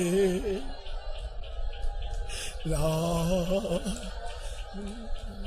ला ஆண்டவர் நம்முடைய பலவீனங்களில் தம்முடைய பலனை பரிபூர்ணமாய் நமக்கு நல்கினார், தந்தார். அதற்காக நாம் ஆண்டவரை ஒன்று கூட நன்றியோடு கூட நாம் ஸ்தோத்திரிப்போம். Praise the Lord, praise the Lord, praise the Lord, praise the Lord, praise the Lord. இந்த கூட்டம் முடிந்து கடந்து போகிற ஒவ்வொருவரும் நிமிர்ந்த தலையுடையவர்களாய், நிமிர்ந்தவர்களாய், அந்த 18 வருடங்கள் பலவீனப்படுத்துகிற ஆவி அவளை கட்டி வைத்திருந்தபடினால் எவ்வளவு நிமிரக்கூடாத கூனியாக இருந்தாள். ஆனால் அந்த பலவீனப்படுத்தப்பட்ட அந்த ஆவியிலிருந்து விடுதலை பெற்றுக்கொண்ட பிற்பாடு அவன் நிமிர்ந்து தேவனை மகிமைப்படுத்தினாலே நாம் கூட நிமிர்ந்தவர்களாய் தேவனை ஸ்தோத்திரிக்கிறவர்களாய் இங்கிருந்து கடந்து போகத்தக்கதாக கர்த்தர் எல்லா பலவீனங்களில் இருந்து விடுதலையாக்கி இருக்கிறபடினால் ஒன்று கூட நாம் கர்த்தரை ஸ்தோத்திரிப்போம். Praise the Lord, praise the Lord, praise the Lord, praise the Lord, praise the Lord, praise the Lord, praise the Lord, praise the Lord. கடந்து வந்த ஒவ்வொருவரையும் தேவன் தாமே தொட்டு எல்லா பலவீனங்களிலிருந்து விடுதலையாக்கி இருக்கிறபடினால் ஒன்று கூட நாம் கர்த்தரை ஸ்தோத்திரிப்போம். Praise the Lord, praise the Lord, praise the Lord, praise the Lord, praise the Lord, praise the Lord, praise the Lord. திரியேக தேவனுக்கு எல்லா துதிகன மகிமையை தந்து நாம் அவரை ஸ்தோத்திரிப்போம். Praise the Lord, praise the Lord, praise the Lord, praise the Lord. ஜெபம் பண்ணுவோம். அன்புள்ள பிதாவே, மகிமை நிறைந்த உம்முடைய நாமத்தை நாங்கள் ஸ்தோத்திரிக்கிறோம். தம் ஜனங்கள் வெகு நாளாய் ஆவலோடு ஜெபித்து ஒரு மகிமையான பரிசுத்த கன்வென்ஷனுக்காக காத்து ஏங்கி இருந்ததை இந்த நாளில், இந்த முதல் நாளில், ஆரம்ப நாளில் பயபக்தியோடு வந்து முழங்கால் படிட்டு தோத்திர ஜெபத்தோடு இந்த கன்வென்ஷனை ஆரம்பிக்க எங்களுக்கு உதவி செய்தீர் சுவாமி. பரிசுத்த ஆவியானவர் ஒவ்வொரு கட்டமாக எங்களை நடத்தி ஆவியினால் உண்டாக்கின அற்புத ஜெயங்களுக்காய் ஆராதனின் சகல வல்லமைக்காக ஸ்தோத்திரிக்கும். தேவ சமூகத்திலே பரிசுத்தவாணி நடத்தி பின் பிரகாரம் ஜனங்களை இந்த சாயங்காலம் எவ்விதமாக நீர் சந்தித்தீர் என்பதை அறியும் போது நாங்கள் உமக்கு சர்வ மகிமையும் செலுத்துகிறோம் சாமி. பரிசுத்த பவுலின் வார்த்தையிலிருந்து நிர்பந்தமான மனுஷன் நான், இந்த மரண சரீரத்திலிருந்து யார் என்னை விடுதலையாக்குவார் என்ற கதறல் இந்த உலகத்தின் ஒவ்வொரு மனுஷனுக்குரியதா இருக்கிறது. அதை யாரும் செய்ய முடியாத விடுதலையை எங்கள் ஆண்டவராய் இயேசு கிறிஸ்து இன்றைக்கும் ஆவியின் ரூபம் கொண்டு கிரியை செய்ததுக்காக ஸ்தோத்திரம். எவ்வளவும் குனி நிமிர முடியாத ஆளை எவ்வளவாய் நிமிர்ந்திருக்க செய்கிற தேவன். அல்லேலூயா. ஆவியானவர் அந்த சந்திப்பை செய்தீர். வெளியே சொல்லக்கூடியதும் சொல்லக்கூடாததுமான பலகீனங்களிலிருந்து விடுவித்தீர் சுவாமி. அந்த விசுவாசத்தை எங்கள் மத்தியில் தந்தீர். இது ஆவியானவர் அந்த வேலை செய்தீர். தம் ஜனத்தை விடுவித்து நிமிரச் செய்தீர். நிமிர்ந்து நிற்கத்தக்கதாக உம்முடைய பலன் கிடைத்ததுக்காய் ஆண்டவரே, நிமிர்ந்து உம்மை துதித்து மகிமைப்பட்டு நாங்கள் செல்லட்டும். தொடர்ந்து காத்துக்கொள்ளும். நிலையான சுகத்தால் நிலைத்து விடும். அடிமைத்தன தாவிக்கு நீ இடமில்லை சுவாமி.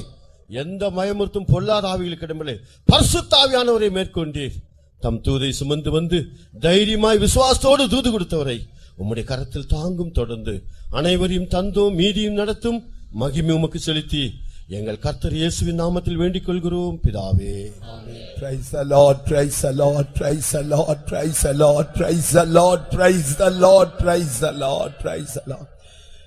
கர்த்தராகிய இயேசு கிறிஸ்துவின் கிருபையும் பிதாவாகிய தேவனுடைய அன்பும் பரிசுத்த ஆவியானவருடைய அந்யோன்ய ஐக்கியமும் காவலிடம் அனைவரோடும் கூட எல்லா பரிசுத்தவான்களோடு கூட கர்த்தராகிய இயேசு கிறிஸ்துவின் வருகை மட்டும் கூட இருப்பதாக.